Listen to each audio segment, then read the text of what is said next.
ಅಲೆಗಳು ಇರೋದಿಲ್ಲ ಅನ್ನೋದು ಒಂದೇ. ಅಲೆಗಳಿಲ್ಲದ ಸಮುದ್ರ, ಕಷ್ಟವಿಲ್ಲದ ಜೀವನ ಎರಡೂ ಒಂದೇ. ಕಷ್ಟಗಳು ಬಂದಾಗ ಮನುಷ್ಯ ಏನ್ ಮಾಡಬೇಕು? ಇದು ಪ್ರತಿನಿತ್ಯ ನಮ್ಮನ್ನು ಕಾಡುವ ಸಮಸ್ಯೆ. ಆಧ್ಯಾತ್ಮಿಕ ವ್ಯಕ್ತಿಗಳು ಏನ್ ಮಾಡ್ತಾರೆ, ಸಾಮಾನ್ಯರು ಏನ್ ಮಾಡ್ತಾರೆ, ಸಂಪೂರ್ಣವಾಗಿ ಯಾವುದೇ ನ್ಯಾಯ ನೀತಿ ಇಲ್ಲದೆ ಇರೋರು ಏನ್ ಮಾಡ್ತಾರೆ, ಇದೆಲ್ಲ ಪ್ರಶ್ನೆ ಬರುತ್ತೆ. ಕಷ್ಟಗಳು ಮಾತ್ರ ಎಲ್ಲರಿಗೂ ಬರುತ್ತೆ.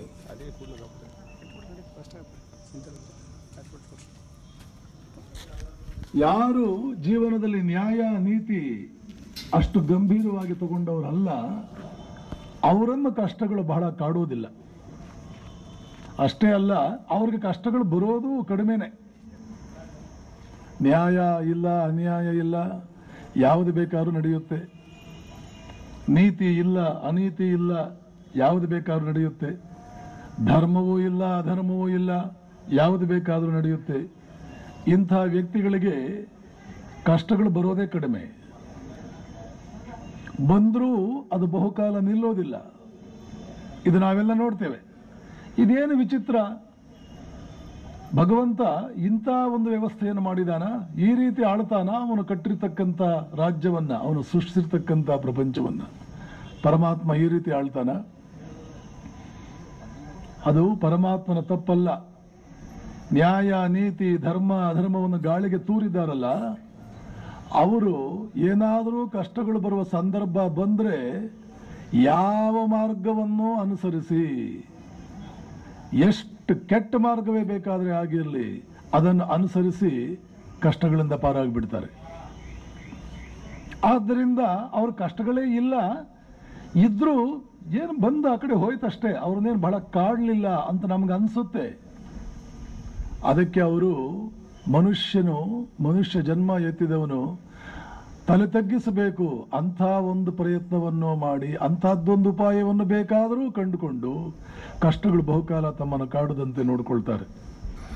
ನರೇಂದ್ರನಾಥ ಮನಸ್ಸು ಮಾಡಿದ್ದಿದ್ರೆ ತಂದೆ ತೀರಿಕೊಂಡಂತ ಇಂಥ ಸಮಯದಲ್ಲಿ ಅವನ ಕಷ್ಟಗಳು ಒಂದು ಕ್ಷಣಕ್ಕೆ ಮಾಯವಾಗ್ತಿತ್ತು. ಅಷ್ಟೇ ಅಲ್ಲ, ದೊಡ್ಡ ಶ್ರೀಮಂತನಾಗಿ ಮೆರೆಯಬಹುದಾಗಿತ್ತು. ಅತ್ಯಂತ ಸ್ಫುರದ್ರೂಪಿ, ದೃಢಕಾಯ, ತೇಜಸ್ವಿಯ ಯುವಕ, ಮಹಾವಿದ್ಯಾವಂತ, ಬುದ್ಧಿವಂತ, ಬಂಧುಗಳ ವರ್ಗದಲ್ಲಿ ಕಣ್ಮಣಿ, ಸ್ನೇಹಿತರ ವರ್ಗದಲ್ಲಿ ರತ್ನ, ಚಿನ್ನ. ಇಂಥ ನರೇಂದ್ರ, ಅವನಿಗೆ ಒಂದು ಅಶ್ಲೀಲವಾದಂಥ ಒಂದು ಸಲಹೆ ಬಂದಿದ್ದನ್ನು ನಾವು ನೋಡಿದೆವು. ಅವನ ಮೇಲೆ ಬಹುಕಾಲದಿಂದಲೂ ಒಂದು ರೀತಿ ಮನಸ್ಸನ್ನಿಟ್ಟಿದ್ದ ಒಂದು ಹೆಣ್ಣು ಮಗಳು, ನೋಡು, ನಿನ್ನ ಬಡತನ, ನಿನ್ನ ಕಷ್ಟಕೋಟಲೆಗಳು ಕ್ಷಣ ಮಾತ್ರದಲ್ಲಿ ಪಾರಾಗುತ್ತವೆ, ನನ್ನ ಸೂಚನೆಗೆ ನೀನು ಒಪ್ಕೊಂಡಿದ್ದೆ ಆದರೆ ಅಂತ 2 ಸಲ ಹೇಳಿ ಕಳಿಸಿದ್ಲು. ಮತ್ತು ಇಂಥದ್ದು 2-3 ಸಲ ಬೇರೆ ಬೇರೆ ಕಡೆಗಳಿಂದ ನರೇಂದ್ರನಿಗೆ ಸಲಹೆ ಸೂಚನೆ ಬಂತು. ಇದನ್ನೆಲ್ಲ ಒಪ್ಪಿಕೊಳ್ಳೋ ಮನುಷ್ಯ ನರೇಂದ್ರ ಅಂತ ಹೆಸರಿಟ್ಟು ಹುಡುಗರು ಕೂಡ ಇದಕ್ಕೆ ಒಪ್ಪಿಗೆ ಕೊಡೋದಿಲ್ಲ. ನರೇಂದ್ರ ಒಪ್ಕೊಳ್ಳೋದಿರಲಿ, ಅವನ ಹೆಸರಿಟ್ಟ ವ್ಯಕ್ತಿಯು ಇಂಥದ್ದಕ್ಕೆಲ್ಲ ಒಪ್ಪಿಗೆ ಕೊಡೋದಿಲ್ಲ. ಬೇಕಾದರೆ ಉಪವಾಸ ವನವಾಸಗಳಿಂದ ಸಾಯಬಲ್ಲೆ, ಆದರೆ ನೀನು ಏನು ಸಲಹೆ ಸೂಚನೆ ಕೊಡ್ತಾ ಇದೆಯಾ ನೋಡು ಮಹಾತಾಯಿ, ಅದಕ್ಕೆ ಎಂದಿಗೂ ನಾನು ಒಪ್ಪಿಗೆ ಕೊಡದವನು ಅನ್ನೋದನ್ನು ಸ್ಪಷ್ಟವಾಗಿ ತಿಳಿಸ್ಕೊಟ್ಟ. ಆದ್ದರಿಂದ ಕಷ್ಟಗಳು ಮುಂದುವರಿಯಿತು.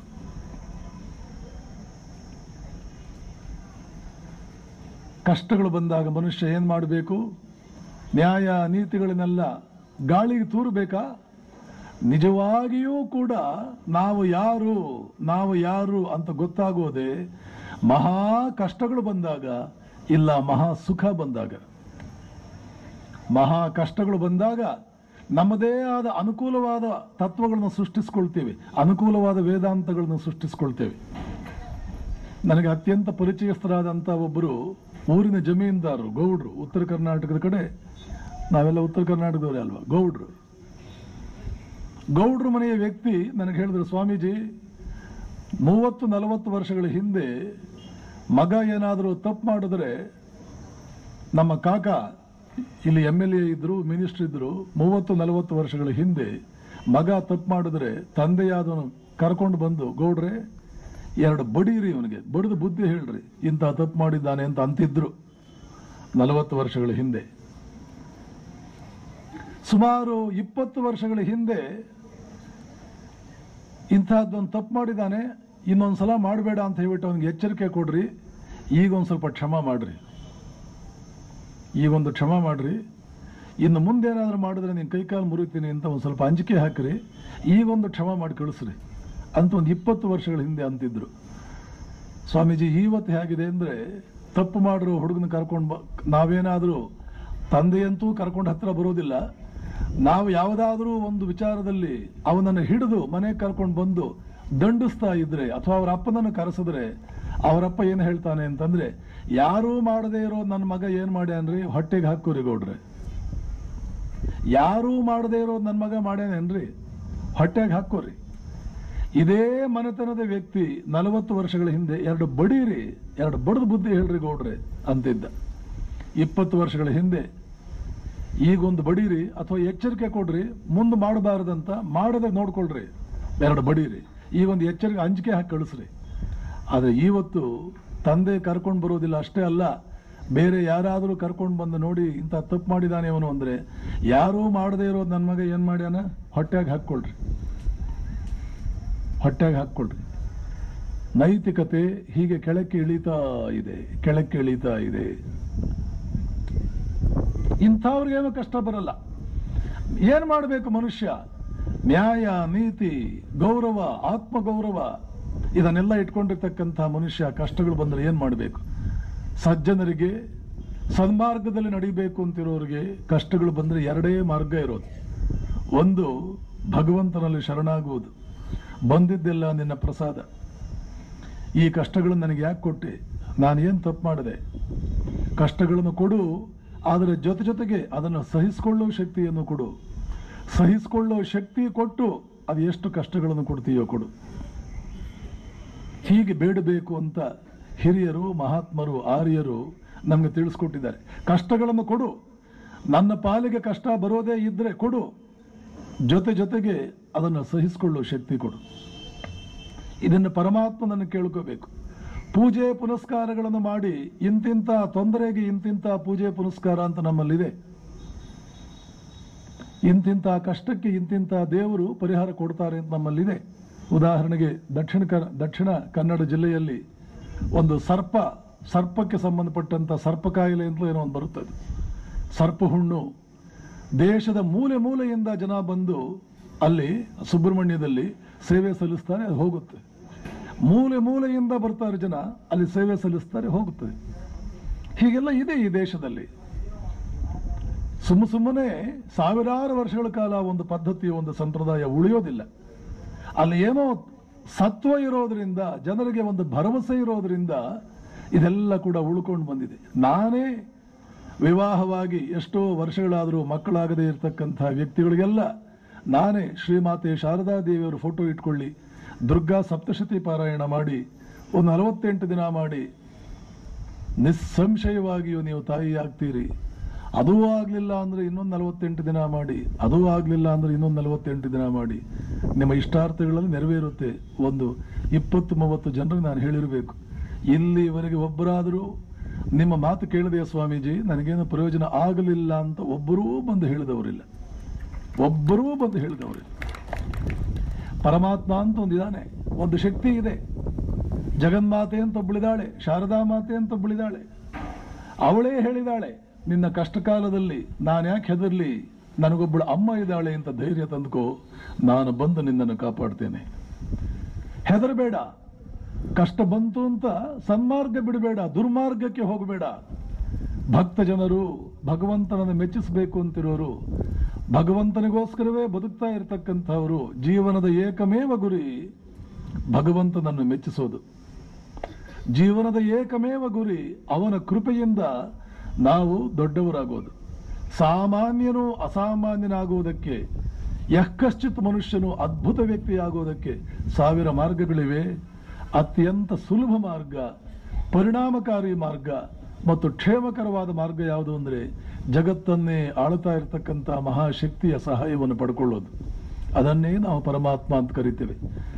ಯಾರ ಇಚ್ಛಾನುಸಾರ, ಕೇವಲ ಯಾರ ಇಚ್ಛಾ ಮಾತ್ರದಿಂದ ಭೂಮಿ ಒಂದು ಸಾಸಿವೆ ಕಾಳಿಗಿಂತಲೂ ಸಣ್ಣ ವಸ್ತು ಅನ್ನೋಷ್ಟರ ಮಟ್ಟಿಗೆ ದೊಡ್ಡ ದೊಡ್ಡ ನಕ್ಷತ್ರಗಳು, ಗ್ರಹಗಳು, ಕೋಟ್ಯಾನುಕೋಟಿ ಗ್ರಹಗಳು, ನಕ್ಷತ್ರಗಳು ನಿರಂತರ ಚಲಿಸ್ತಾ ಇವೆ.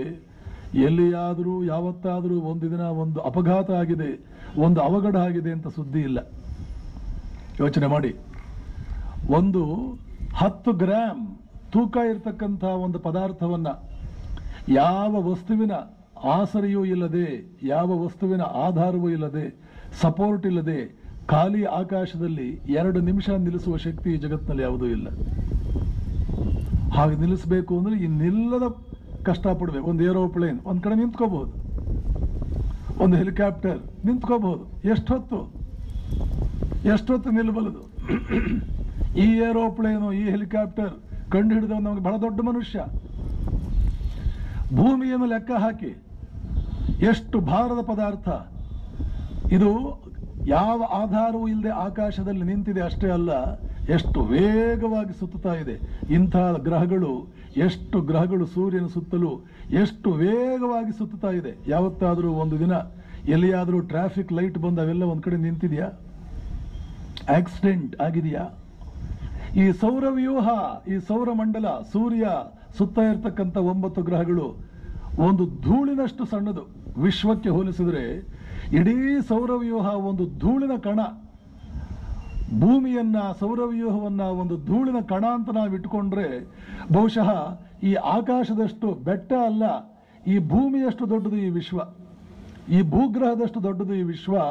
ಇಡೀ ಸೌರವ್ಯೂಹವೇ ಒಂದು ಧೂಳಿನ ಕಣಕ್ಕೆ ನಾವು ಹೋಲಿಸಿದರೆ. ಇದೆಲ್ಲ ಸುಮ್ಮನೆ ಹೇಗಂದ್ರೆ ಹಾಗೆ ನಡೀತಾ ಇದೆಯಾ? ಇದರ ಹಿನ್ನೆಲೆಯಲ್ಲಿ ಯಾವುದೋ ಒಂದು ಮಹಾಶಕ್ತಿ ಇದೆ.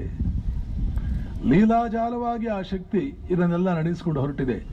ಆ ಶಕ್ತಿಯನ್ನೇ ಆರ್ಯರು, ಪೂರ್ವಿಕರು, ನಮ್ಮ ಹಿಂದಿನವರು ಅದನ್ನು ಗುರ್ತು ಹಿಡಿದರು. ಆ ಶಕ್ತಿಯನ್ನು ವೇದಗಳ ಪ್ರಾರಂಭದಲ್ಲಿ ಆ ಶಕ್ತಿಗೆ ಪ್ರಾರ್ಥನೆ, ಓ ಮಹಾಶಕ್ತಿಯೇ, ಬೆಳಗ್ಗೆ ಎದ್ದು ಬರ್ತೀಯ, ಎಲ್ಲ ಬೆಳಗುತ್ತೀಯ, ಯಾರು ನೀನು?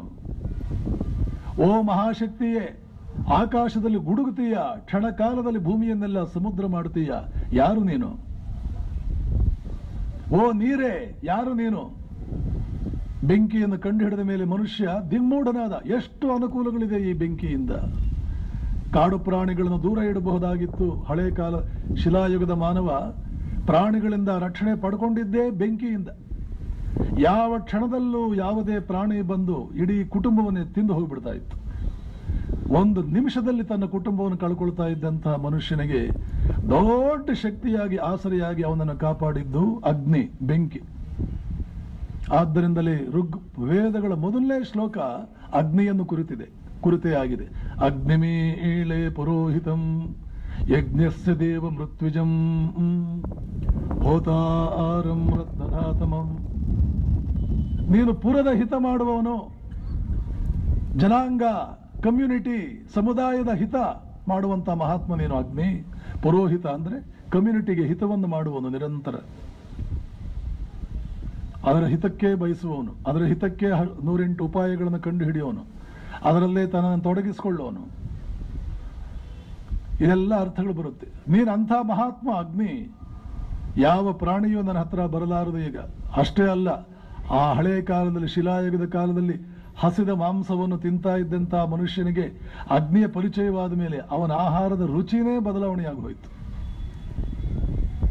ಹೀಗೆಲ್ಲ ಪ್ರಾಕೃತಿಕ ಶಕ್ತಿಗಳನ್ನು ನೋಡಿ ದಿಗ್ಮೂಢರಾದಂಥ ಹಳೇ ಜನರು, ವೇದಗಳ ಕಾಲಕ್ಕಿಂತಲೂ ಸಾವಿರಾರು ವರ್ಷ ಹಿಂದೆ ಇದ್ದಂಥ ಜನ, ತನಗೆ ಸಹಾಯಕ್ಕೆ ಬಂದ ಪ್ರಕೃತಿಯ ಶಕ್ತಿಗಳನ್ನೇ ದೇವತೆಗಳನ್ನಾಗಿ ಮಾಡಿದರು.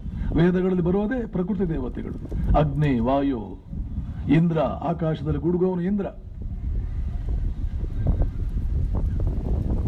ಹೀಗೆ ಮಹಾಶಕ್ತಿ ಒಂದಿದೆ. ಸನ್ಮಾರ್ಗದಲ್ಲಿ ನಡೀಬೇಕು ಅಂತ ಆಸೆ ಪಡೋನೇ, ದುರ್ಮಾರ್ಗಕ್ಕೆ ಹೋಗುವುದಕ್ಕೆ ಇಷ್ಟವಿಲ್ಲದವನೇ ಒಂದು ಮಹಾಶಕ್ತಿ ಇದೆ. ಆ ಶಕ್ತಿಗೆ ಪ್ರಾರ್ಥನೆ ಮಾಡ್ಕೋ. ಶಾರದಾ ಮಾತೆ ಹೇಳ್ತಾರೆ, ಕಷ್ಟ ಕಾಲದಲ್ಲಿ ನನ್ನನ್ನು ನೆನೆಸ್ಕೋ, ನಾನು ಬಂದು ನಿನ್ನನ್ನು ಕಾಪಾಡ್ತೇನೆ. ಆದರೆ ಇಂಥದ್ದಕ್ಕೆಲ್ಲ ಒಂದು ನಮ್ಮ ಕಡೆಯಿಂದ ಒಂದು ಪೂರೈಕೆ, ಒಂದು ಪೂರೈಸಬೇಕು. ನಾವು ಏನನ್ನೋ ಪೂರೈಸಬೇಕು. ಏನದು? ಯಾವುದೇ ವ್ಯಕ್ತಿಯ ಹತ್ರ ಸಹಾಯಕ್ಕೆ ಹೋಗುವಾಗ ಒಂದು ನಮ್ರ ಭಾವ, ಒಂದು ವಿನೀತ ಭಾವ. ಒಬ್ಬ ದೊಡ್ಡ ಅಧಿಕಾರಿ, ಅವನ ಕಡೆಯಿಂದ ಏನೋ ಒಂದು ಅನುಕೂಲ ಬೇಕಾಗಿದೆ.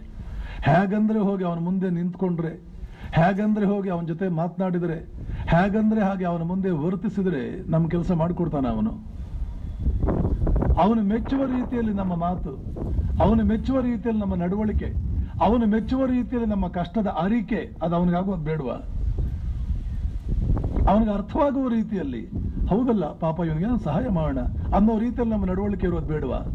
ಅದೇ ನಡವಳಿಕೆಯೇ ಪರಮಾತ್ಮನ ಮುಂದೆ ನಿಂತು ಭಗವಾನ್ ಈ ಕಷ್ಟ ಬಂದಿದೆಯಲ್ಲ ಪಾರು ಮಾಡು ಅಂತ ನಾವು ಕೇಳುವಾಗಲೂ ಅದೇ ನಡವಳಿಕೆ ಇರಬೇಕು.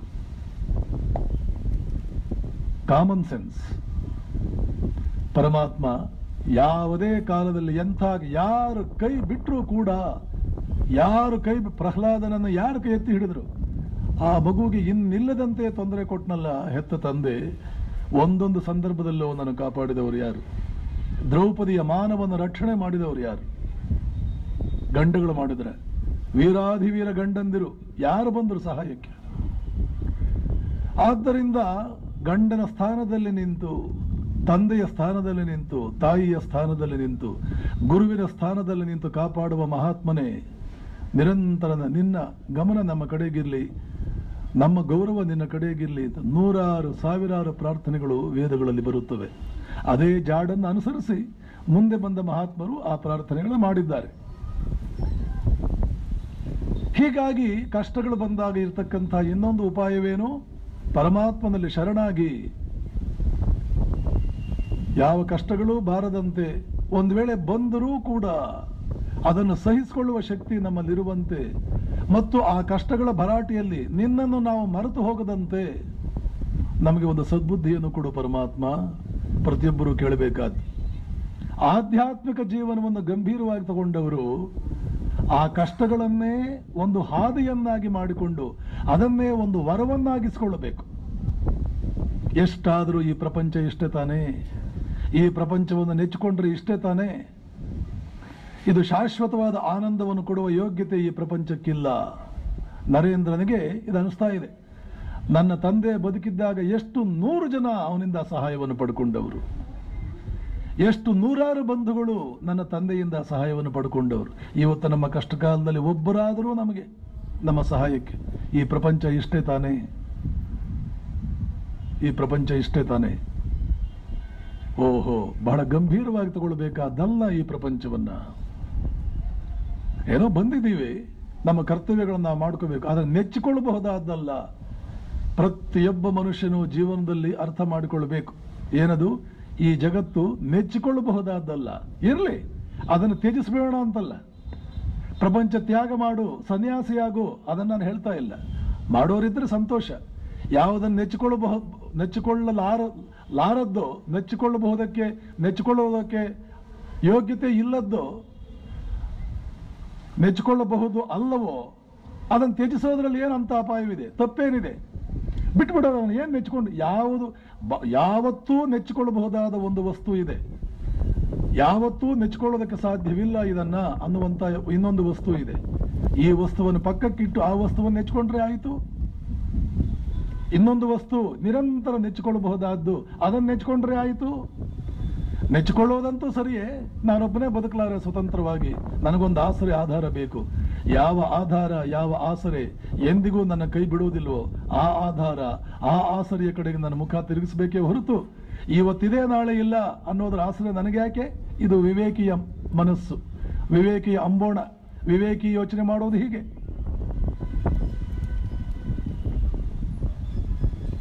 ಸಹಿಸ್ಕೋ. ಆಧ್ಯಾತ್ಮಿಕ ಜೀವನವನ್ನು ಗಂಭೀರವಾಗಿ ತಗೊಂಡವನೇ ಶ್ರೀ ಶಂಕರಾಚಾರ್ಯರು ಹೇಳ್ತಾರೆ, ಯಾರು ಆಧ್ಯಾತ್ಮಿಕ ಜೀವನವನ್ನು ಗಂಭೀರವಾಗಿ ತಗೊಂಡಿದ್ದಾರೋ ಅವರಲ್ಲಿ 6 ಸಂಪತ್ತುಗಳು ಇರಬೇಕು ಅಂತ ಹೇಳ್ತಾರೆ ಅವರು. ಆಧ್ಯಾತ್ಮಿಕ ಜೀವನ ಗಂಭೀರವಾಗಿ ತಗೊಂಡವರು ಹಣವನ್ನ, ಅಧಿಕಾರವನ್ನ, ಬಂಗಾರಗಳನ್ನ, ಶ್ರೀಮಂತರ ಜೊತೆ ಸಂಬಂಧಗಳನ್ನ ಸಂಪತ್ತು ಅಂತ ಭಾವಿಸೋದಿಲ್ಲ. ಸಂಬಂಧಗಳಿರುತ್ತೆ, ಶ್ರೀಮಂತರ ಜೊತೆ, ಅಧಿಕಾರಿಗಳ ಜೊತೆ ಸಂಬಂಧಗಳಿರುತ್ತೆ, ಶ್ರೀಮಂತಿಕೆ ಇರುತ್ತೆ, ಹಣವಂತರಾಗಿರ್ತಾರೆ, ಅನುಕೂಲಸ್ಥರಾಗಿರ್ತಾರೆ, ಅಧಿಕಾರ ಇರುತ್ತೆ. ಆದರೆ ಇದೊಂದು ದೊಡ್ಡ, ನನಗೆ ಭಗವಂತ ಒದಗಿಸಿಕೊಟ್ಟಿರ್ತಕ್ಕಂತಹ ದೊಡ್ಡ ಸೌಭಾಗ್ಯ ಅಂತ ಭಾವಿಸುವುದಿಲ್ಲ. ಆಧ್ಯಾತ್ಮಿಕ ಜೀವನವನ್ನ ಗಂಭೀರವಾಗಿ ತಗೊಂಡವರು, ಇವೆಲ್ಲವೂ ಆಧ್ಯಾತ್ಮಿಕ ಜೀವನವನ್ನು ಗಂಭೀರವಾಗಿ ತಗೊಂಡವರ ಲಕ್ಷಣಗಳು. ಇದನ್ನು ಮೊದಲು ತಿಳ್ಕೊಳ್ಬೇಕು ನಾವು. ಎಷ್ಟೋ ಸಂದರ್ಭದಲ್ಲಿ ಆತ್ಮವಂಚನೆ ಮಾಡಿಕೊಳ್ತೇವೆ. ಪ್ರತಿನಿತ್ಯ ಸ್ನಾನ ಮಾಡಲ್ವೇ, ಹಣೆಗೇನಾದರೂ ಹಾಕ್ಕೊಳ್ಳಲ್ವೇ, ಸಮೀಪ ದೇವಸ್ಥಾನಕ್ಕೆ ನಾವು ಹೋಗಲ್ವೇ, ನಾವು ಆಧ್ಯಾತ್ಮಿಕ ವ್ಯಕ್ತಿಗಳಲ್ವೇ, ಸ್ವಾಮಿಗಳು ನಮ್ಮ ಮನೆಗೆ ಬರಲ್ವೇ, ಬಂದು ಊಟ ಮಾಡಿಲ್ವೇ? ಇದೆಲ್ಲ ಒಳ್ಳೆಯದೇ, ಆದರೆ ಇಷ್ಟಾದ ಮಾತ್ರಕ್ಕೆ ನೀನು ಆಧ್ಯಾತ್ಮಿಕ ವ್ಯಕ್ತಿ ಆಗಲಿಲ್ಲ. ಕೇವಲ ಇಷ್ಟರಿಂದಲೇ ನೀನು ಆಧ್ಯಾತ್ಮಿಕ ವ್ಯಕ್ತಿ ಆಗಲಿಲ್ಲ. ನಿನ್ನ ಸಂಪತ್ತು ಯಾವುದು? ಶಂಕರಾಚಾರ್ಯರು ಹೇಳ್ತಾರೆ, ಗಂಭೀರವಾಗಿ ಆಧ್ಯಾತ್ಮಿಕ ಜೀವನವನ್ನು ತೆಗೆದುಕೊಂಡ ವ್ಯಕ್ತಿಗೆ 6 ಸಂಪತ್ತುಗಳು ಇರುತ್ತವೆ. ಶಮಾದಿ ಷಟ್ ಸಂಪತ್ತಿ. ಶಮ ಮೊದಲಾದ 6 ಸಂಪತ್ತುಗಳು. ಅವರ ಒಂದೊಂದು ಮನುಷ್ಯನಿಗೆ ಒಂದೊಂದು ಸಂಪತ್ತು. ಮಹಾವಿದ್ಯಾ ಪಕ್ಷಪಾತಿಯಾದವನಿಗೆ ಅವನಲ್ಲಿರುವ ವಿದ್ಯೆ ಬಗ್ಗೆ ಅವನಿಗೆ ಹೆಮ್ಮೆ, ಅದೇ ಅವನ ಸಂಪತ್ತು. ಹಣದ ಕಡೆ ಅವನು ಯೋಚನೆ ಮಾಡುವುದಿಲ್ಲ. ಔರಂಗಜೇಬ್ ಮುಸಲ್ಮಾನ್ ರಾಜ, ಮುಘಲ್ ಸಂತತಿಯಲ್ಲಿ ಬಂದವನು, ದೊಡ್ಡ ಕ್ರೂರಿ, ಮತಾಂಧ. ಶಹಜಹಾನನ ಮಗ ಅವನು. ಶಹಜಹಾನನಿಗೆ ಕೆಲವಾರು ಜನ ಗಂಡು ಮಕ್ಕಳು, ಎಲ್ಲರಿಗಿಂತಲೂ ದೊಡ್ಡವನು ದಾರಾ ಶಿಕೋ. ಅವನು ಎಂದಿಗೂ ಸಿಂಹಾಸನಕ್ಕೆ ಆಸೆ ಪಟ್ಟವನಲ್ಲ. ನಿಜಕ್ಕೂ ಸಿಂಹಾಸನ ಏರಬೇಕಾಗಿದ್ದು ಶಹಜಹಾನ್ ನಂತರ ದಾರಾ ಶಿಕೋ. ಕಾಶ್ಮೀರದಲ್ಲಿ ಗವರ್ನರ್ ಆಗಿದ್ದ. ಔರಂಗಜೇಬ್ ಸೌತ್ ಇಂಡಿಯಾಗೆ ಗವರ್ನರ್ ಆಗಿದ್ದ. ತಂದೆ ಚಕ್ರವರ್ತಿ ಶಹಜಹಾನ್ ಕಾಶ್ಮೀರಕ್ಕೆ ಅವನನ್ನ, ಕಾಶ್ಮೀರ್, ಪೆಷಾವರ್, ಈಗಿನ ಪಾಕಿಸ್ತಾನ್, ಪಶ್ಚಿಮ ಪಾಕಿಸ್ತಾನ್, ಆ ಕಡೆ ಗವರ್ನರ್ ಮಾಡಿದ್ದ.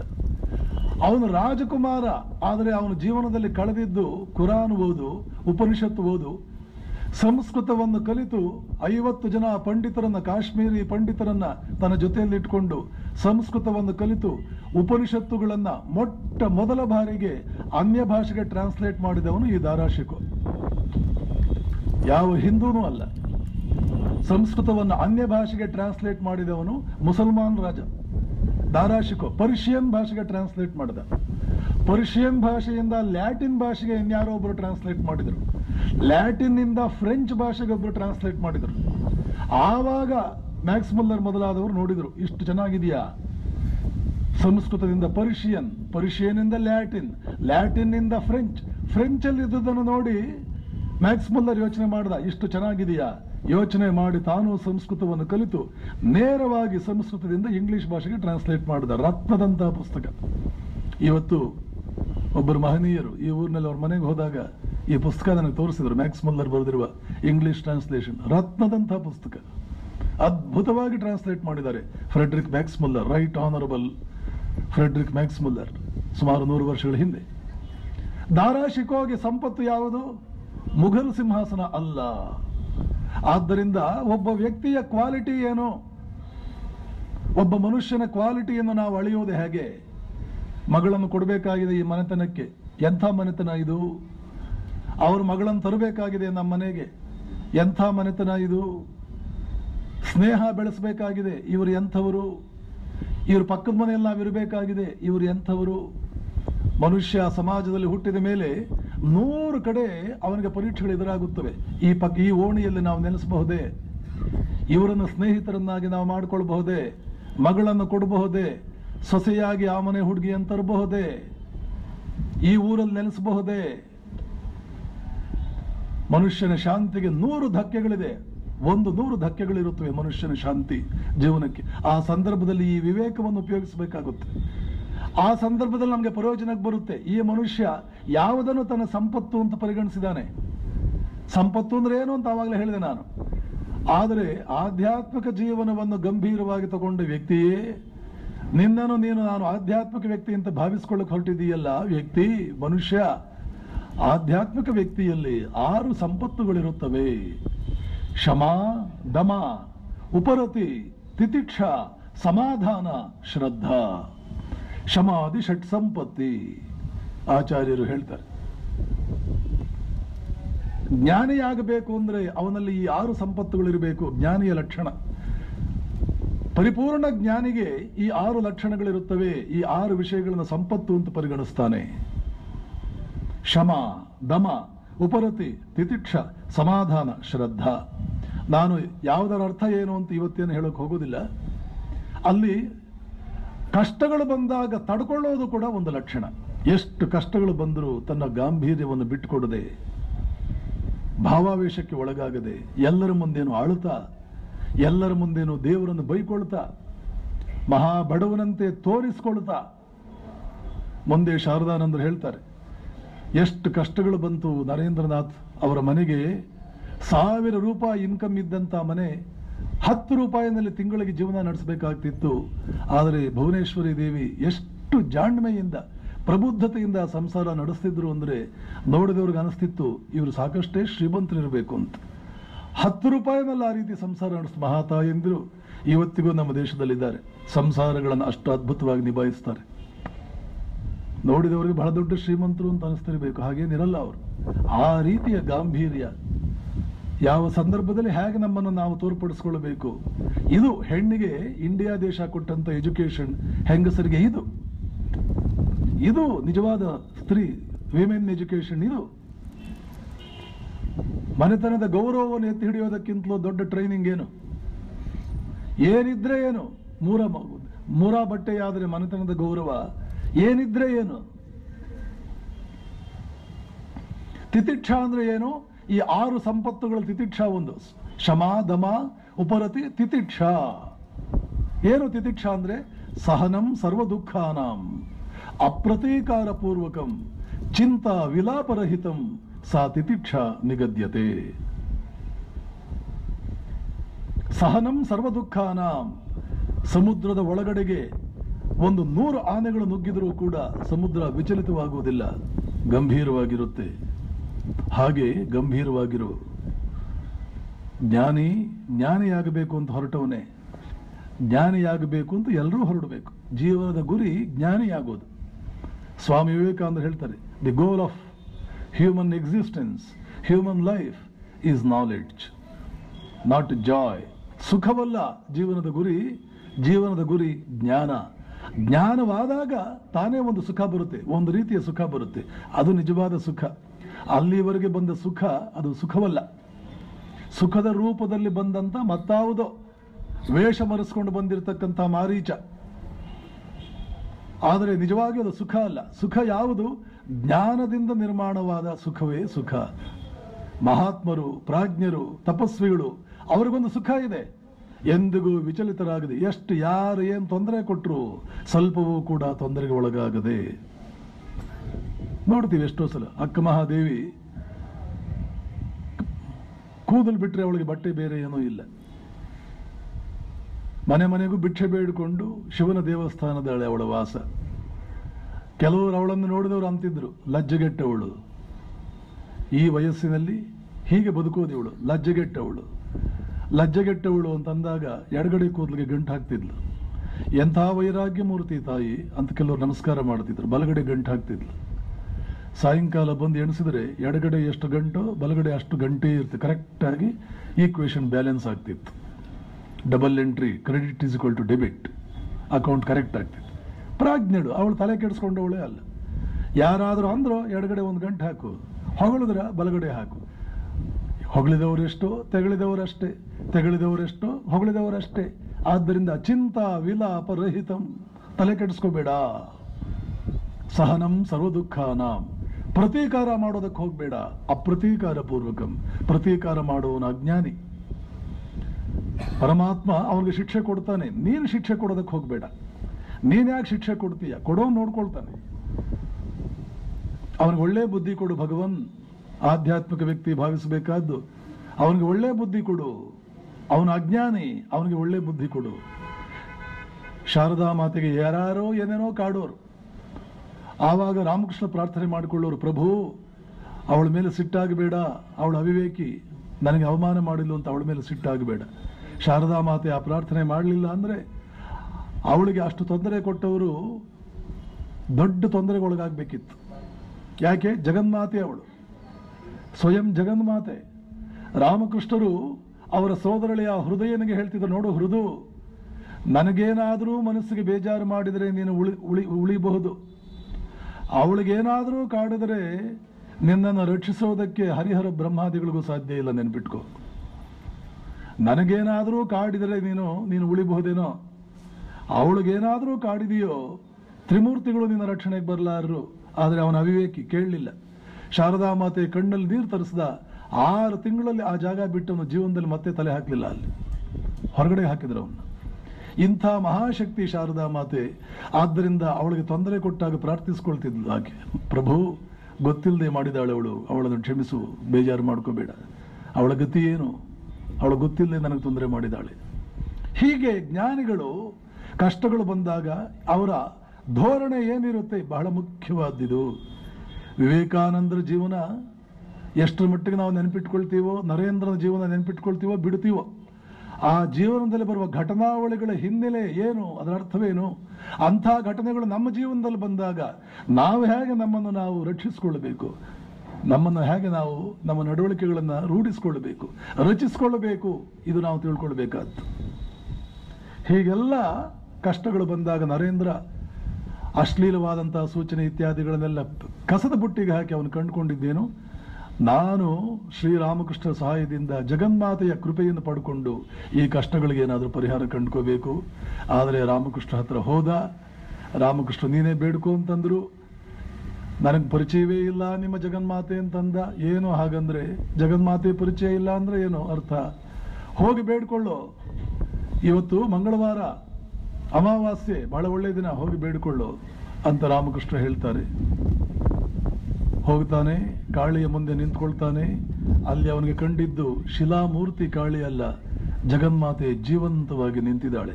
ಜೀವಂತ ಹೆಣ್ಣು ಮಗಳೊಬ್ಬಳು ಕರುಣಾರ್ದ್ರ ಹೃದಯಳಾಗಿ ದಯಾಮಯಿ ತಾಯಿಯಾಗಿ, ವಾತ್ಸಲ್ಯಮಯಿ ತಾಯಿಯಾಗಿ, ಮಗನ ಬರವನ್ನು ನಿಂತು ಕಾದು ನೋಡುವ ತಾಯಿಯ ಹಾಗೆ ನಿಂತು ನರೇಂದ್ರ ಅಲ್ಲಿ ದೇವಿಯ ಮುಂದೆ ಹೋದಾಗ ಮಗುಳ್ನಗೆ ನಗುತ್ತಾ ಏನು ಮಗು ಬಂದೆ ಅನ್ನೋ ಭಾವದಲ್ಲಿ ಹಾಗೆಯೇ ನಿಂತಿದ್ದಾಳೆ, ಮಂದಹಾಸವನ್ನು ಸೂಸ್ತ. ಆದರೆ ನರೇಂದ್ರನ ಸಂಸ್ಕಾರ ಬೇರೆ. ಯಾವಾಗಲೂ ನೆನಪಿಟ್ಕೊಳ್ಳಿ, ಪ್ರಯತ್ನಪೂರ್ವಕವಾಗಿ ನಮ್ಮನ್ನು ನಾವು ಒಂದು ಸಂಯಮಕ್ಕೆ ಒಳಗಾಗಿಸ್ಕೊಳ್ತೀವಿ. ಯಾವಾಗ ನಮ್ಮ ಪ್ರಯತ್ನ ಇರಲ್ಲ ಆವಾಗ ನಮ್ಮ ನಿಜವಾದ ಸಂಸ್ಕಾರಗಳು ಆಚೆಗೆ ಬರುತ್ತವೆ. ಕನಸಿನಲ್ಲಿ ನಮ್ಮ ಮನಸ್ಸಿನ ಮೇಲೆ ನಮ್ಮ ನಿಯಂತ್ರಣ ಇರಲ್ಲ. ನಿಜಕ್ಕೂ ನಮ್ಮ ಸಂಸ್ಕಾರಗಳು ಏನು ಕನಸಿನಲ್ಲಿ ತೋರಿಸುತ್ತೆ. ಅದು ಕನಸು ಬಂತು, ನಮ್ಮ ಕನಸನ್ನು ನೋಡಿ ನಮ್ಮ ಸಂಸ್ಕಾರಗಳು ಏನು ಅಂತ ನಾವು ಹೇಳಬಹುದು. ನಾವೇ ತಿದ್ದುಕೋಬೇಕು ನಮ್ಮನ್ನು. ಈಗ ಜಾಗೃತಾವಸ್ಥೆಯಲ್ಲಿ ಪ್ರಜ್ಞೆ ಇರೋದ್ರಿಂದ, ಈಗ ನಮಗೆ ನಾವು ಎಚ್ಚೆತ್ತ ಮನುಷ್ಯರಾದ್ದರಿಂದ ಪ್ರಯತ್ನಪಟ್ಟು ನಮ್ಮ ಕೆಟ್ಟ ಸಂಸ್ಕಾರಗಳನ್ನು ಒಳಗಡೆಗೆ ಅದುಮಿಟ್ಟು ಒಳ್ಳೆಯ ಸಂಸ್ಕಾರಗಳು ಮಾತ್ರವೇ ವ್ಯಕ್ತವಾಗುವಂತೆ ನೋಡಿಕೊಂಡು ಜವಾಬ್ದಾರಿ ವ್ಯಕ್ತಿಯಂತೆ, ಒಬ್ಬ ಸಿಟಿಸನ್, ಒಬ್ಬ ಪ್ರಜೆಯಂತೆ, ಒಬ್ಬ ವಿದ್ಯಾವಂತ ಮನುಷ್ಯನಂತೆ, ಸಂಸ್ಕಾರವಂತ ಮನುಷ್ಯನಂತೆ ಸಮಾಜದಲ್ಲಿ ನಮ್ಮ ವರ್ತನೆಯನ್ನ ನಾವೇ ಸರಿಪಡಿಸ್ಕೊಳ್ತಿರ್ತೇವೆ, ನಮ್ಮ ವರ್ತನೆ ನಾವೇ ರೂಢಿಸ್ಕೊಳ್ತಾ ಇರ್ತೇವೆ. ಯಾವಾಗ ನಮ್ಮ ಮನಸ್ಸಿನ ಮೇಲೆ ನಮ್ಮ ನಿಯಂತ್ರಣವಿಲ್ಲ, ಪ್ರಯತ್ನಪೂರ್ವಕವಾದ ಸಂಯಮ ಇಲ್ಲ, ಆವಾಗ ನಿಜವಾಗಿಯೂ ನಾವು ಏನು ಅದು ಆಚೆಗೆ ಬರುತ್ತೆ. ಕನಸಿನಲ್ಲಿ ನಾವು ಎಂಥವ್ರು ಅಂತ ಗೊತ್ತಾಗ್ಬಿಡುತ್ತೆ. ಈಗ ನರೇಂದ್ರ ದೇವಿಯನ್ನು ನೋಡಿ ನಿಯಂತ್ರಣ ಹೋಗ್ಬಿಟ್ಟಿದೆ. ನಿಜಕ್ಕೂ ಅವನು ಏನಾಗಿದಾನೋ ಅದೇ ಈಗ ಆಚೆಗೆ ಬರಬೇಕಾಗಿದೆ. ತಾನು ಏನ್ ಮಾಡಬೇಕು ಅಂತ ಉದ್ದೇಶ ಇಟ್ಕೊಂಡಿದ್ನೋ ಆ ಉದ್ದೇಶ ಕೊಚ್ಕೊಂಡು ಹೋಗ್ಬಿಡ್ತು. ಯಾಕೆ? ಮೈ ಮರು ಬಿಟ್ಟಿದ್ದಾನೆ. ಜಗನ್ಮಾತೆಯ ದರ್ಶನ ಆದಾಗ ಅದರಲ್ಲೂ ದೇವರಿದ್ದಾನ ಅಂತ 4-6 ವರ್ಷ ಒದ್ದಾಡಿ ಹಗಲು ರಾತ್ರಿ ಧ್ಯಾನ ಮಾಡಿದ ಒಬ್ಬ ಯುವಕ ಒಮ್ಮೆಲೆ ಜಗನ್ಮಾತೆ ಒಮ್ಮೆಲೆ ಅವನ ಮುಂದೆ ನಿಂತಾಗ ಏನಾಗಿರಬೇಡ ಅವನ ಸ್ಥಿತಿ, ಅವನ ನಿಯಂತ್ರಣ ತಪ್ಪು ಹೋಗಿದೆ. ಆದ್ದರಿಂದ ಅವನು ನಿಜಕ್ಕೂ ಅವನ ಸಂಸ್ಕಾರವೇನೋ ಅದಾಚೆಗೆ ಬರ್ತಾ ಇದೆ. ಏನ್ ಕೇಳಿದ? ಅಮ್ಮ ಭಕ್ತಿ ಜ್ಞಾನ ವೈರಾಗ್ಯಗಳನ್ನು ಕೊಡಮ್ಮ, ಅಮ್ಮ ಭಕ್ತಿ ಜ್ಞಾನ ವೈರಾಗ್ಯಗಳನ್ನು ಕೊಡಮ್ಮ. ನಿಜವಾದ ನರೇಂದ್ರ ಆಚೆಗೆ ಬಂದ. ಈಗ ಇದೇ ನಮ್ಮನ್ನು ನಾವು ಕಟ್ಟಿಕೊಳ್ಳಬೇಕಾದ, ನಮ್ಮ ವ್ಯಕ್ತಿತ್ವಗಳನ್ನು ಕಟ್ಟಿಕೊಳ್ಳಬೇಕಾದ ಹೀಗೆಯೇ. ಸನ್ಮಾರ್ಗ, ಸಜ್ಜನಿಕೆ, ಸಂತತ್ವ ಇವೆಲ್ಲ ನಮ್ಮ ಸ್ವಭಾವವಾಗಿಬಿಡ್ಬೇಕು. ನಮ್ಮ ಸ್ವಭಾವವೇ ಆಗಿದೆ. ಏನ್ ಮಾಡಲಿ? ನನಗೆ ಆಸೆಯೇ ಇಲ್ಲ, ನನಗೆ ಸ್ವಾರ್ಥವೇ ಇಲ್ಲ, ನಾನು ಸ್ವಾರ್ಥಕ್ಕೇನು ಕೇಳಲಾರೆ, ಅದು ನನ್ನ ಸ್ವಭಾವವೇ ಆಗ್ಬಿಟ್ಟಿದೆ, ನಾನೇನ್ ಮಾಡಲಿ? ವಿವೇಕಾನಂದರ ಜೀವನದಲ್ಲಿ ನಾವು ನೋಡ್ತೇವೆ. ಒಂದು ಸಲ ಅಮೆರಿಕದಲ್ಲಿ ಯಾರೋ ಒಬ್ರು, ನಾವೊಂದು ಶಾಲಾ ಕಾಲೇಜ್ ಕಟ್ಟಬೇಕಾಗಿದೆ, ನಿಮ್ಮ ಹತ್ರ ಎಷ್ಟೆಷ್ಟು ದುಡ್ಡಿದೆಯೋ ಅಷ್ಟು ಕೊಡಬೇಕು ಅಂತ ಅಂದ್ಕೊಂಡು ಮುಂದೆ ಬಂದ್ರೆ ಜೇಬಿನಲ್ಲಿರೋ ದುಡ್ಡೆಲ್ಲ ಹುಡುಕಾಡ್ಬಿಟ್ಟು ಅದನ್ನೆಲ್ಲ ಅಲ್ಲಿ ಹಾಕ್ಬಿಡ್ತಾರೆ, ಅವನ ಪಾತ್ರೆಗೆ ಹಾಕ್ತಾರೆ. ಪಕ್ಕದಲ್ಲಿದ್ದು ನಿಮ್ಮ ಇಂಡಿಯಾಗೋಸ್ಕರ ಹಗಲು ರಾತ್ರಿ ರಕ್ತ ಸುಟ್ಕೊಂಡು ಹಣ ಗಳಿಸ್ತಾ ಇದ್ದೀರಿ, ಅವ್ರೇನೋ ಕೇಳಿದ್ರೆ ಎಲ್ಲ ನೀವು ಹಾಕ್ಬಿಡೋದೇನ್ರಿ ಅಂತ ಪಕ್ಕದಲ್ಲಿದ್ದರು ಕೇಳಿದ್ರೆ ಹೇಳ್ತಾರೆ. ಅವ್ನು ಕೇಳಿದ್ನಲ್ಲ ಮತ್ತೆ ನಿಮ್ಮ ಹತ್ರ ಏನೇನಿದೆ ಅದೆಲ್ಲ ಕೊಡಿ ಅಂತ, ಆದ್ರಿಂದ ಕೊಟ್ಬಿಟ್ಟೆ. ಹೀಗೆ ಹೇಳ್ತಾರೆ ವಿವೇಕಾನಂದರು. ಕೊಡೋದು ಅವರನ್ನು ಎಂದಿಗೂ ನಿಯಂತ್ರಿಸ್ಕೊಳ್ಳೋಕೆ ಸಾಧ್ಯವಿಲ್ಲ. ಕೊಡುವ ಸಂದರ್ಭ ಬಂದ್ರೆ, ಪುಟ್ಟ ಮಗುವಾಗಿದ್ದಾಗ ಭಿಕ್ಷುಕರಿಗೆ ಮನೆಯಲ್ಲಿ ಏನು ಸಿಕ್ಕಿದ್ರೆ ಅಂತ ತಗೊಂಡೋಗಿ, ಬೆಳ್ಳಿ ಪಾತ್ರೆಗಳು ಅದೆಷ್ಟು ಸಲ ಕೊಟ್ಟಿದ್ದಾನೋ ನರೇಂದ್ರ. ಮನೆಯಲ್ಲಿ ಏನು ಸಿಕ್ಕಿದ್ರೆ ಅದನ್ನು ತಗೊಂಡೋಗಿ ಭಿಕ್ಷುಕನ ಕೊಟ್ಟುಬಿಡೋದು. ಸಣ್ಣ ಹುಡುಗ ಬೀದಿನಲ್ಲಿ ಭಿಕ್ಷುಕ ಬಂದ ಅಂದ್ರೆ ತಾಯಿ ಮೇಲ್ಗಡೆ ತನ್ನ ಕೋಣೆಗೆ ಎಳ್ಕೊಂಡು ಹೋಗಿ ನರೇಂದ್ರನನ್ನ ಆ ಕೋಣೆ ಒಳಗಡೆ ಹಾಕಿ ಬೀಗ ಹಾಕ್ತಿದ್ಲು. ಇನ್ನು ಎಲ್ಲ ಕೊಟ್ಬಿಡ್ತಾನೆ ಭಿಕ್ಷುಕ ಬಂದ್ರೆ. ಮನೆ ಮುಂದ್ಗಡೆ ಭಿಕ್ಷುಕ ಬಂದ, ಕೆಳಗಡೆ ಕೇಳ್ತಾ ಇದ್ದಾನೆ, ಚಡಪಡಿಸ್ತಾ ಇದ್ದಾನೆ ಮೇಲ್ಗಡೆ ರೂಮ್ನಲ್ಲಿ 5 ವರ್ಷದ ನರೇಂದ್ರ. ಏನು ಕೊಡೋಣ ಅಂದ್ರೆ ಏನೂ ಕಾಣ್ತಾ ಇಲ್ಲ. ಕೊನೆಗೆ ನೋಡಿದ, ಅವರ ಅಮ್ಮನ ಪೆಟ್ಟಿಗೆ ಇತ್ತು. ಆ ಪೆಟ್ಟಿಗೆ ಒಳಗಡೆ ಒಳ್ಳೊಳ್ಳೆ ರೇಷ್ಮೆ ಸೀರೆಗಳು ಒಂದು 50 ಇದ್ವು. ಚೆನ್ನಾಗಿದ್ದ ಕಾಲ ಅದು, ಗಂಡ ಗಳಿಸ್ತಾ ಇದ್ದಂತ ಕಾಲ. ರೇಷ್ಮೆ ಸೀರೆಗಳಿದ್ವು. ಆ ಪೆಟ್ಟಿಗೆ ತೆಗೆದಿದ್ದೆ, 2 ರೇಷ್ಮೆ ಸೀರೆ 2 ಕೈನಲ್ಲಿ ತಗೊಂಡು ಕಿಟಕಿಯಿಂದ ಅಲ್ಲಿಂದ ಮೇಲ್ಗಡೆ ಹಾಕ್ಬಿಟ್ಟು ತಗೊಂಡೋಗಿ ಭಿಕ್ಷುಕ 2 ರೇಷ್ಮೆ ಸೀರೆ. ಮೊದಲಿಂದಲೂ ವಿವೇಕಾನಂದರಿಗೆ ಈ ಕೊಡೋದು ತಡೆಯೋದಕ್ಕೆ ಸಾಧ್ಯವಿಲ್ಲ, ಅವರಿಗೆ ಕೊಡೋದಕ್ಕೆ. ಈಗ ಅದೆಲ್ಲವಕ್ಕೂ ಅವರ ಸ್ವಭಾವ.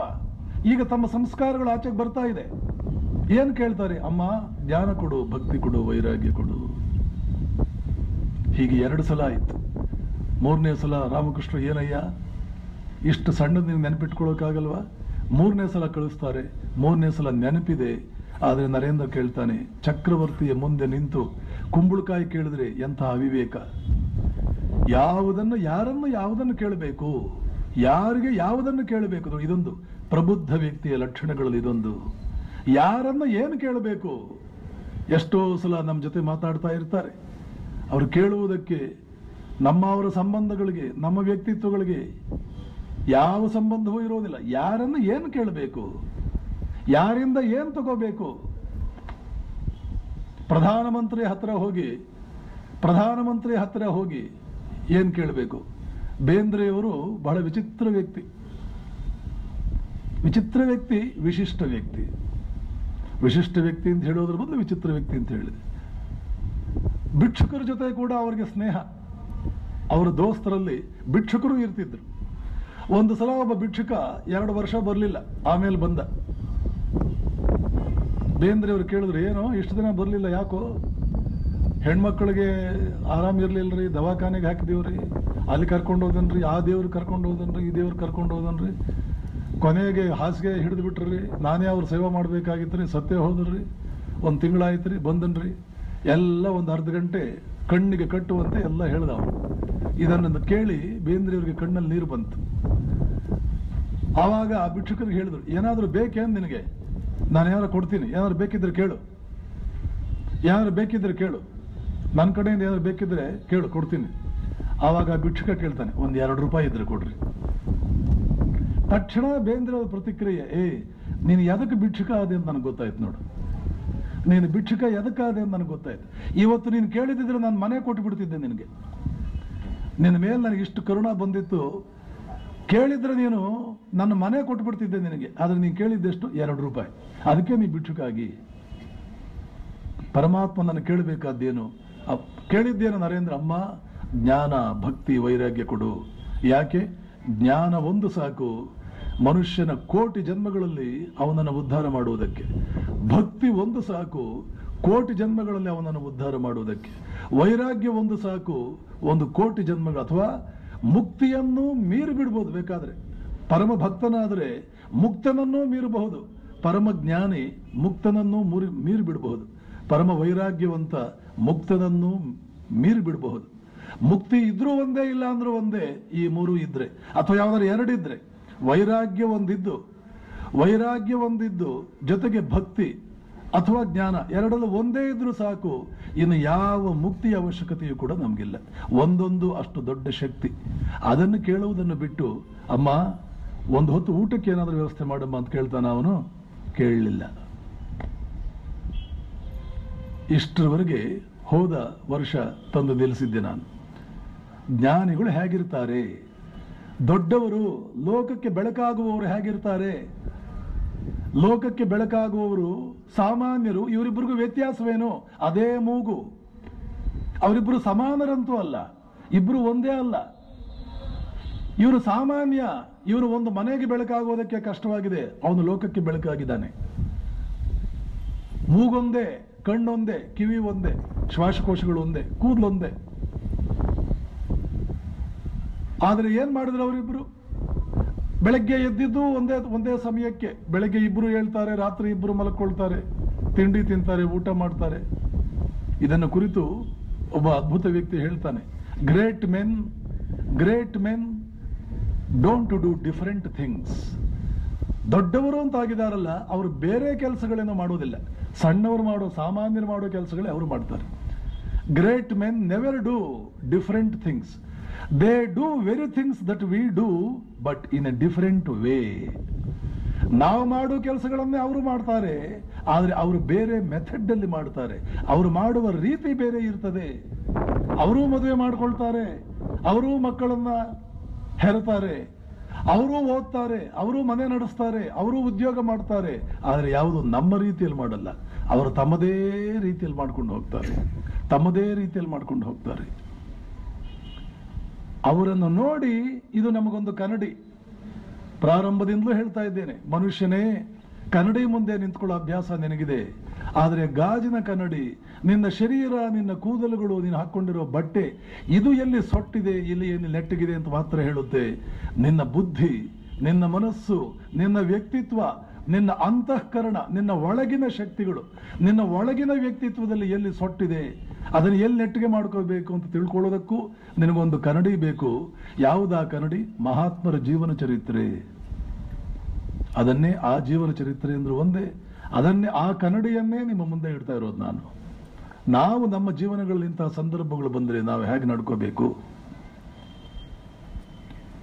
ಒಟ್ಟಿನಲ್ಲಿ ಶ್ರೀರಾಮಕೃಷ್ಣರಿಗೆ ಬಹಳ ಖುಷಿ ಆಯಿತು. ಯಾಕೆ? ನನ್ನ ಶಿಷ್ಯ ಚೊಕ್ಕ ಚಿನ್ನ, ಯಾವುದರಲ್ಲಿ ನಾನು ಅವನನ್ನು ತೆಗೆದುಹಾಕೋ ಹಾಗಿದ್ದಾನೆ, ಯಾವುದರಲ್ಲಿ? ಮುಂದೆ ರಾಮಕೃಷ್ಣ ಹೇಳ್ತಾ ಇದ್ರು, ಇಲ್ಲಿಗೆ ಎಷ್ಟೋ ಜನ ಬಂದರು, ಆದರೆ ನರೇಂದ್ರನಂಥವ್ರು ಯಾರೂ ಬರಲಿಲ್ಲ. ಅವನು ಜಗತ್ತಿಗೆ ಬೋಧಿಸಬೇಕಾಗಿದೆ. ಜಗನ್ಮಾತೆ ಅವನಿಗೆ ಲೈಸೆನ್ಸ್ ಕೊಟ್ಟು ಕಳಿಸಿದಾಳೆ. ಜಗತ್ತಿಗೆ ಬೋಧಿಸಬೇಕಾದ ವ್ಯಕ್ತಿಯಲ್ಲಿ ಏನೇನು ನಡತೆಗಳು, ಗುಣಗಳು, ಸಾಮರ್ಥ್ಯಗಳು, ಲಕ್ಷಣಗಳು ಇರಬೇಕೋ ಅದನ್ನೆಲ್ಲ ರಾಮಕೃಷ್ಣರು ಒಬ್ಬ ಗುರುವಾಗಿ ಕೊಡ್ತಾ ಬರ್ತಾ ಇದ್ದಾರೆ. ನೋಡಿ, ಆಶ್ಚರ್ಯವಾಗುತ್ತೆ. ಈ ಘಟನೆಯಿಂದ ನಮಗೆ ತಿಳಿಯೋದೇನು? ಇಷ್ಟು ದಿನ ನರೇಂದ್ರ ದೇವತೆಗಳ ವಿಗ್ರಹವನ್ನು ಕಂಡ್ರೆ ಆಗ್ತಿರ್ಲಿಲ್ಲ. ಅವನಿಗೆ ಕಂಡ್ರೆ ಆಗ್ತಿರ್ಲಿಲ್ಲ ಅಂದ್ರೆ ಏನು? ಅಸಡ್ಡೆ, ನಂಬಿಕೆ ಇಲ್ಲ ಅವನಿಗೆ. ಏನಿದು ಸಾಕಾರ ದೇವತೆ? ಯಾಕೆ? ಬ್ರಹ್ಮ ಸಮಾಜದ ಅನುಯಾಯಿ. ಆ ಬ್ರಹ್ಮ ಸಮಾಜದ ಸ್ಥಾಪಕ ರಾಮಮೋಹನ್ ರಾಯ್, ಆತನ ನಂತರ ಬಂದಂತ ದೇವೇಂದ್ರನಾಥ ಟ್ಯಾಗೂರ್, ಕೇಶವಚಂದ್ರ ಸೇನ್, ಇವರೆಲ್ಲರೂ ಕೂಡ ಅವರು ಒಂದು ಆಧ್ಯಾತ್ಮಿಕ ಸಂಘವೇ. ಅದೇ ಒಂದು ಧರ್ಮ ಅಂತಂದು ಹಿಂದೂ ಧರ್ಮ ಅಂತ ಹೇಗಿದೆಯೋ, ನಾವು ಹಿಂದೂಗಳಲ್ಲ, ನಾವು ಬ್ರಹ್ಮೋಗಳು ಅಂತ ಕರೆಸ್ಕೊಳ್ತಿದ್ರು ಅವರು. ನಾವು ಬ್ರಹ್ಮೋಗಳು, ನಮ್ಮ ದೇವರಿಗೆ ಆಕಾರವಿಲ್ಲ, ಅವನು ನಿರಾಕಾರಿ. ಬೈಬಲ್ನಲ್ಲಿರ್ತಕ್ಕಂಥ ಎಷ್ಟೋ ಅಂಶಗಳನ್ನು ಸೇರಿಸ್ಕೊಂಡಿದ್ರು ಅವರು. ಹೀಗೆ ಬೇರೆ ಬೇರೆ ಧರ್ಮಗಳಲ್ಲಿ ಇದ್ದಂಥ ಅಂಶಗಳನ್ನು ಸೇರಿಸಿಕೊಂಡು ತಮ್ಮದೇ ಒಂದು ಹೊಸ ಧರ್ಮ. ನರೇಂದ್ರ ಅದರ ಸದಸ್ಯ ಆಗಿದ್ದ. ಅವನಿಗೂ ಅನ್ನಿಸ್ತಿತ್ತು, ಏನಿದು ಇಷ್ಟು ದೊಡ್ಡ ಶಕ್ತಿಯಾದ ಪರಮಾತ್ಮನಿಗೆ ಒಂದು ಸಣ್ಣ ಆಕಾರವ? ಯಾವುದಾದ್ರೂ ಆಕಾರದಲ್ಲಿ ಅವನು ಇರೋಕೆ ಎಂದಾದರೂ ಸಾಧ್ಯವ? ಈಗ ಆ ಆಕಾರವನ್ನು ಅನಿವಾರ್ಯವಾಗಿ ಒಪ್ಪಿಕೊಳ್ಳಬೇಕಾಯಿತು. ಇದಕ್ಕೆ ಬಹುಶಃ ಜಗನ್ಮಾತೆಯೇ ಮಾಡಿದಂಥ ಒಂದು ವ್ಯವಸ್ಥೆಯೋ ಏನೋ ಗೊತ್ತಿಲ್ಲ. ಪರಮಾತ್ಮನ ಆರಾಧನೆಯಲ್ಲಿ ತೊಡಗೋದಕ್ಕೆ 3 ಮೆಥಡ್ ಇದೆ. ಆಧ್ಯಾತ್ಮಿಕ ಸಾಧಕರು ನಿಮ್ಮಲ್ಲಿ ಬಹಳ ಜನ ಇರ್ತೀರಿ. ಅವನನ್ನು ನಾವು ಹೇಗೆ ತಿಳ್ಕೊಳ್ಬೇಕು? ಧ್ಯಾನ ಮಾಡೋರು ಧ್ಯಾನಕ್ಕೆ ಕೂತ್ಕೊಳ್ತಾರೆ, ಅವರ ಹೃದಯದಲ್ಲಿ ಅವನ ಮೂರ್ತಿ ಅವನ ಚಿತ್ರ ಬೇಕಾಗುತ್ತೆ. ಇನ್ನು ಪೂಜೆ ಮಾಡ್ತಾರೆ, ಅವರಿಗೆ ಒಂದು ಚಿತ್ರ ಬೇಕಾಗುತ್ತೆ. ಜಪ ಮಾಡ್ತಾರೆ, ಅವರಿಗೆ ಒಂದು ನಾಮ ಬೇಕಾಗುತ್ತೆ. ಪರಮಾತ್ಮನನ್ನು ನಾವು ಸಮೀಪಿಸುವುದಕ್ಕೆ, ಅವನು ನಮ್ಮವನನ್ನಾಗಿ ಮಾಡಿಕೊಳ್ಳೋದಕ್ಕೆ ಅದಕ್ಕೆ ಬಹಳಷ್ಟು ಉಪಾಯಗಳಿವೆ ಮತ್ತು ಅಷ್ಟು ಉಪಾಯಗಳ ಅವಶ್ಯಕತೆ ಇದೆ. ಒಬ್ಬರಿರುವಂತೆ ಒಬ್ಬರಿರುವಂತೆ ಈ ಪ್ರಪಂಚದಲ್ಲಿ ಒಬ್ಬರಿಲ್ಲ. ಪ್ರತಿಯೊಬ್ಬರಿಗೂ ಅವರದೇ ಆದಂತಹ ಸ್ವಾತಂತ್ರ್ಯ ಕೊಡೋಣ ಅನ್ನೋ ಉದ್ದೇಶದಿಂದ ಈ ದೇಶದ ಸಂಸ್ಕೃತಿಯನ್ನು ಕಟ್ಟಿದಂಥ ಋಷಿಮುನಿಗಳು, ಯಾರ ಸ್ವಾತಂತ್ರ್ಯಕ್ಕೂ ನಾವು ಅಡ್ಡಿಯಾಗಬಾರದು ಅನ್ನೋ ಕಾರಣದಿಂದ ನಿನಗೆ ಯಾವ ವಿಧಾನದಲ್ಲಿ ರುಚಿ ಇದೆಯೋ ಆ ವಿಧಾನವನ್ನೇ ನೀನು ಅನುಸರಿಸಿ ಹೋಗು.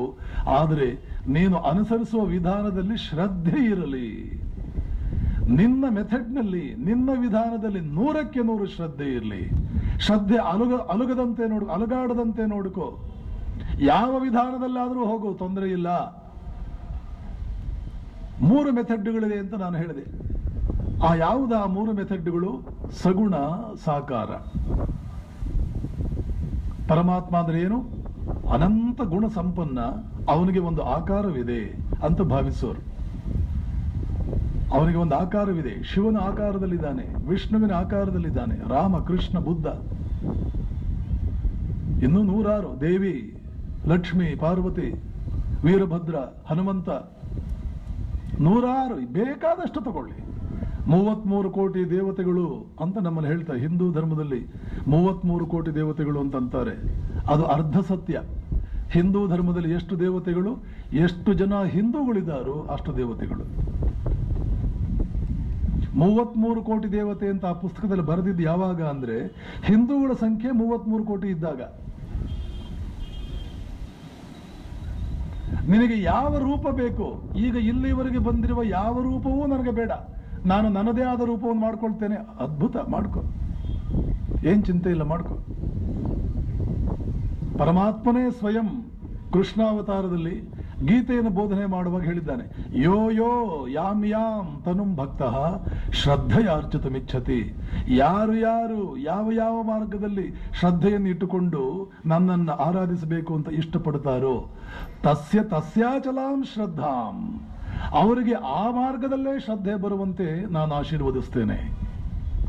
ಅವರಿಗೆ ಆ ಮಾರ್ಗದಲ್ಲೇ ಶ್ರದ್ಧೆ ಬರುವಂತೆ ತಸ್ಯ ತಸ್ಯಾಚಲಾಂ ಶ್ರದ್ಧಾಂ ತಾಂ ಏವ ವಿದಧಾಮ್ಯಹಂ. ಯೋ ಯೋ ಯಾಮ್ ಯಾಮ್ ತನುಂ ಭಕ್ತಃ, ಯಾವ ಯಾವ ಭಕ್ತನಿಗೆ ಯಾವ ಯಾವ ದೇವತೆಯನ್ನ ಯಾವ ಯಾವ ರೂಪ ಯಾವ ಯಾವ ಮಾರ್ಗದಲ್ಲಿ ಅರ್ಚಿಸಬೇಕು ಅಂತ ಆಸೆ ಇದೆಯೋ ಅದು ಹೇಗಾದರೂ ಆಗ್ಬಹುದು, ಯಾವ ರೀತಿಯಲ್ಲಿ ಬೇಕಾದರೂ ಆಗ್ಬಹುದು. ಯಾವ ರೀತಿಯಲ್ಲಿ ಉಚ್ಚಿಷ್ಟ ಗಣಪತಿ ಅಂತ ಒಂದಿದೆ, ಇಂಡಿಯಾ ದೇಶದಲ್ಲಿ ಇಲ್ಲ ಅದು.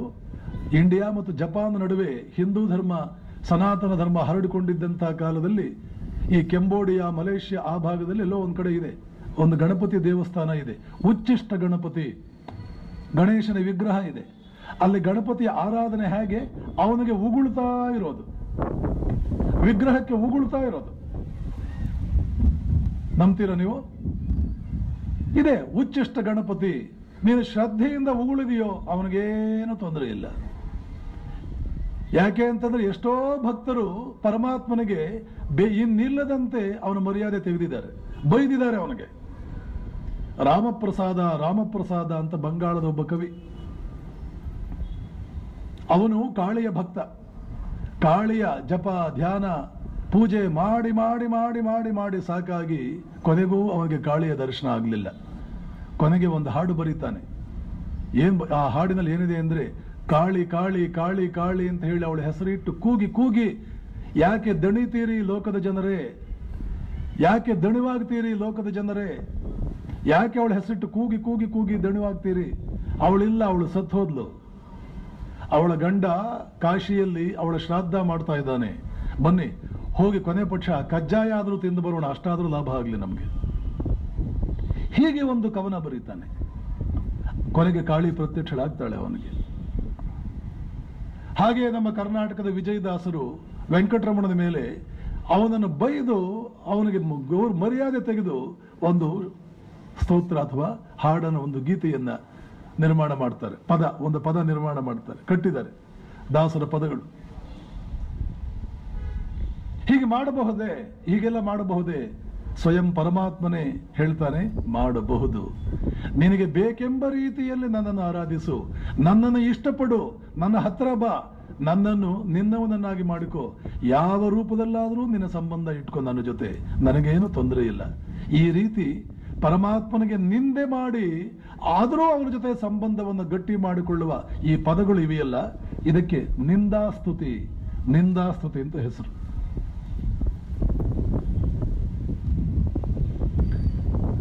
ಯಾವಾಗ ಸಗುಣ ಸಾಕಾರ ಇದು ಒಂದು ಮಾರ್ಗ. 108 ಇನ್ನಿಲ್ಲದ ಲೆಕ್ಕವಿಲ್ಲದಷ್ಟು ಗುಣಗಳಿದೆ ಪರಮಾತ್ಮನಿಗೆ, ಅವನಿಗೆ ಒಂದು ಆಕಾರವಿದೆ ಅಂತ ಭಾವಿಸುವ ಜನ ಒಬ್ಬರಿದ್ದಾರೆ.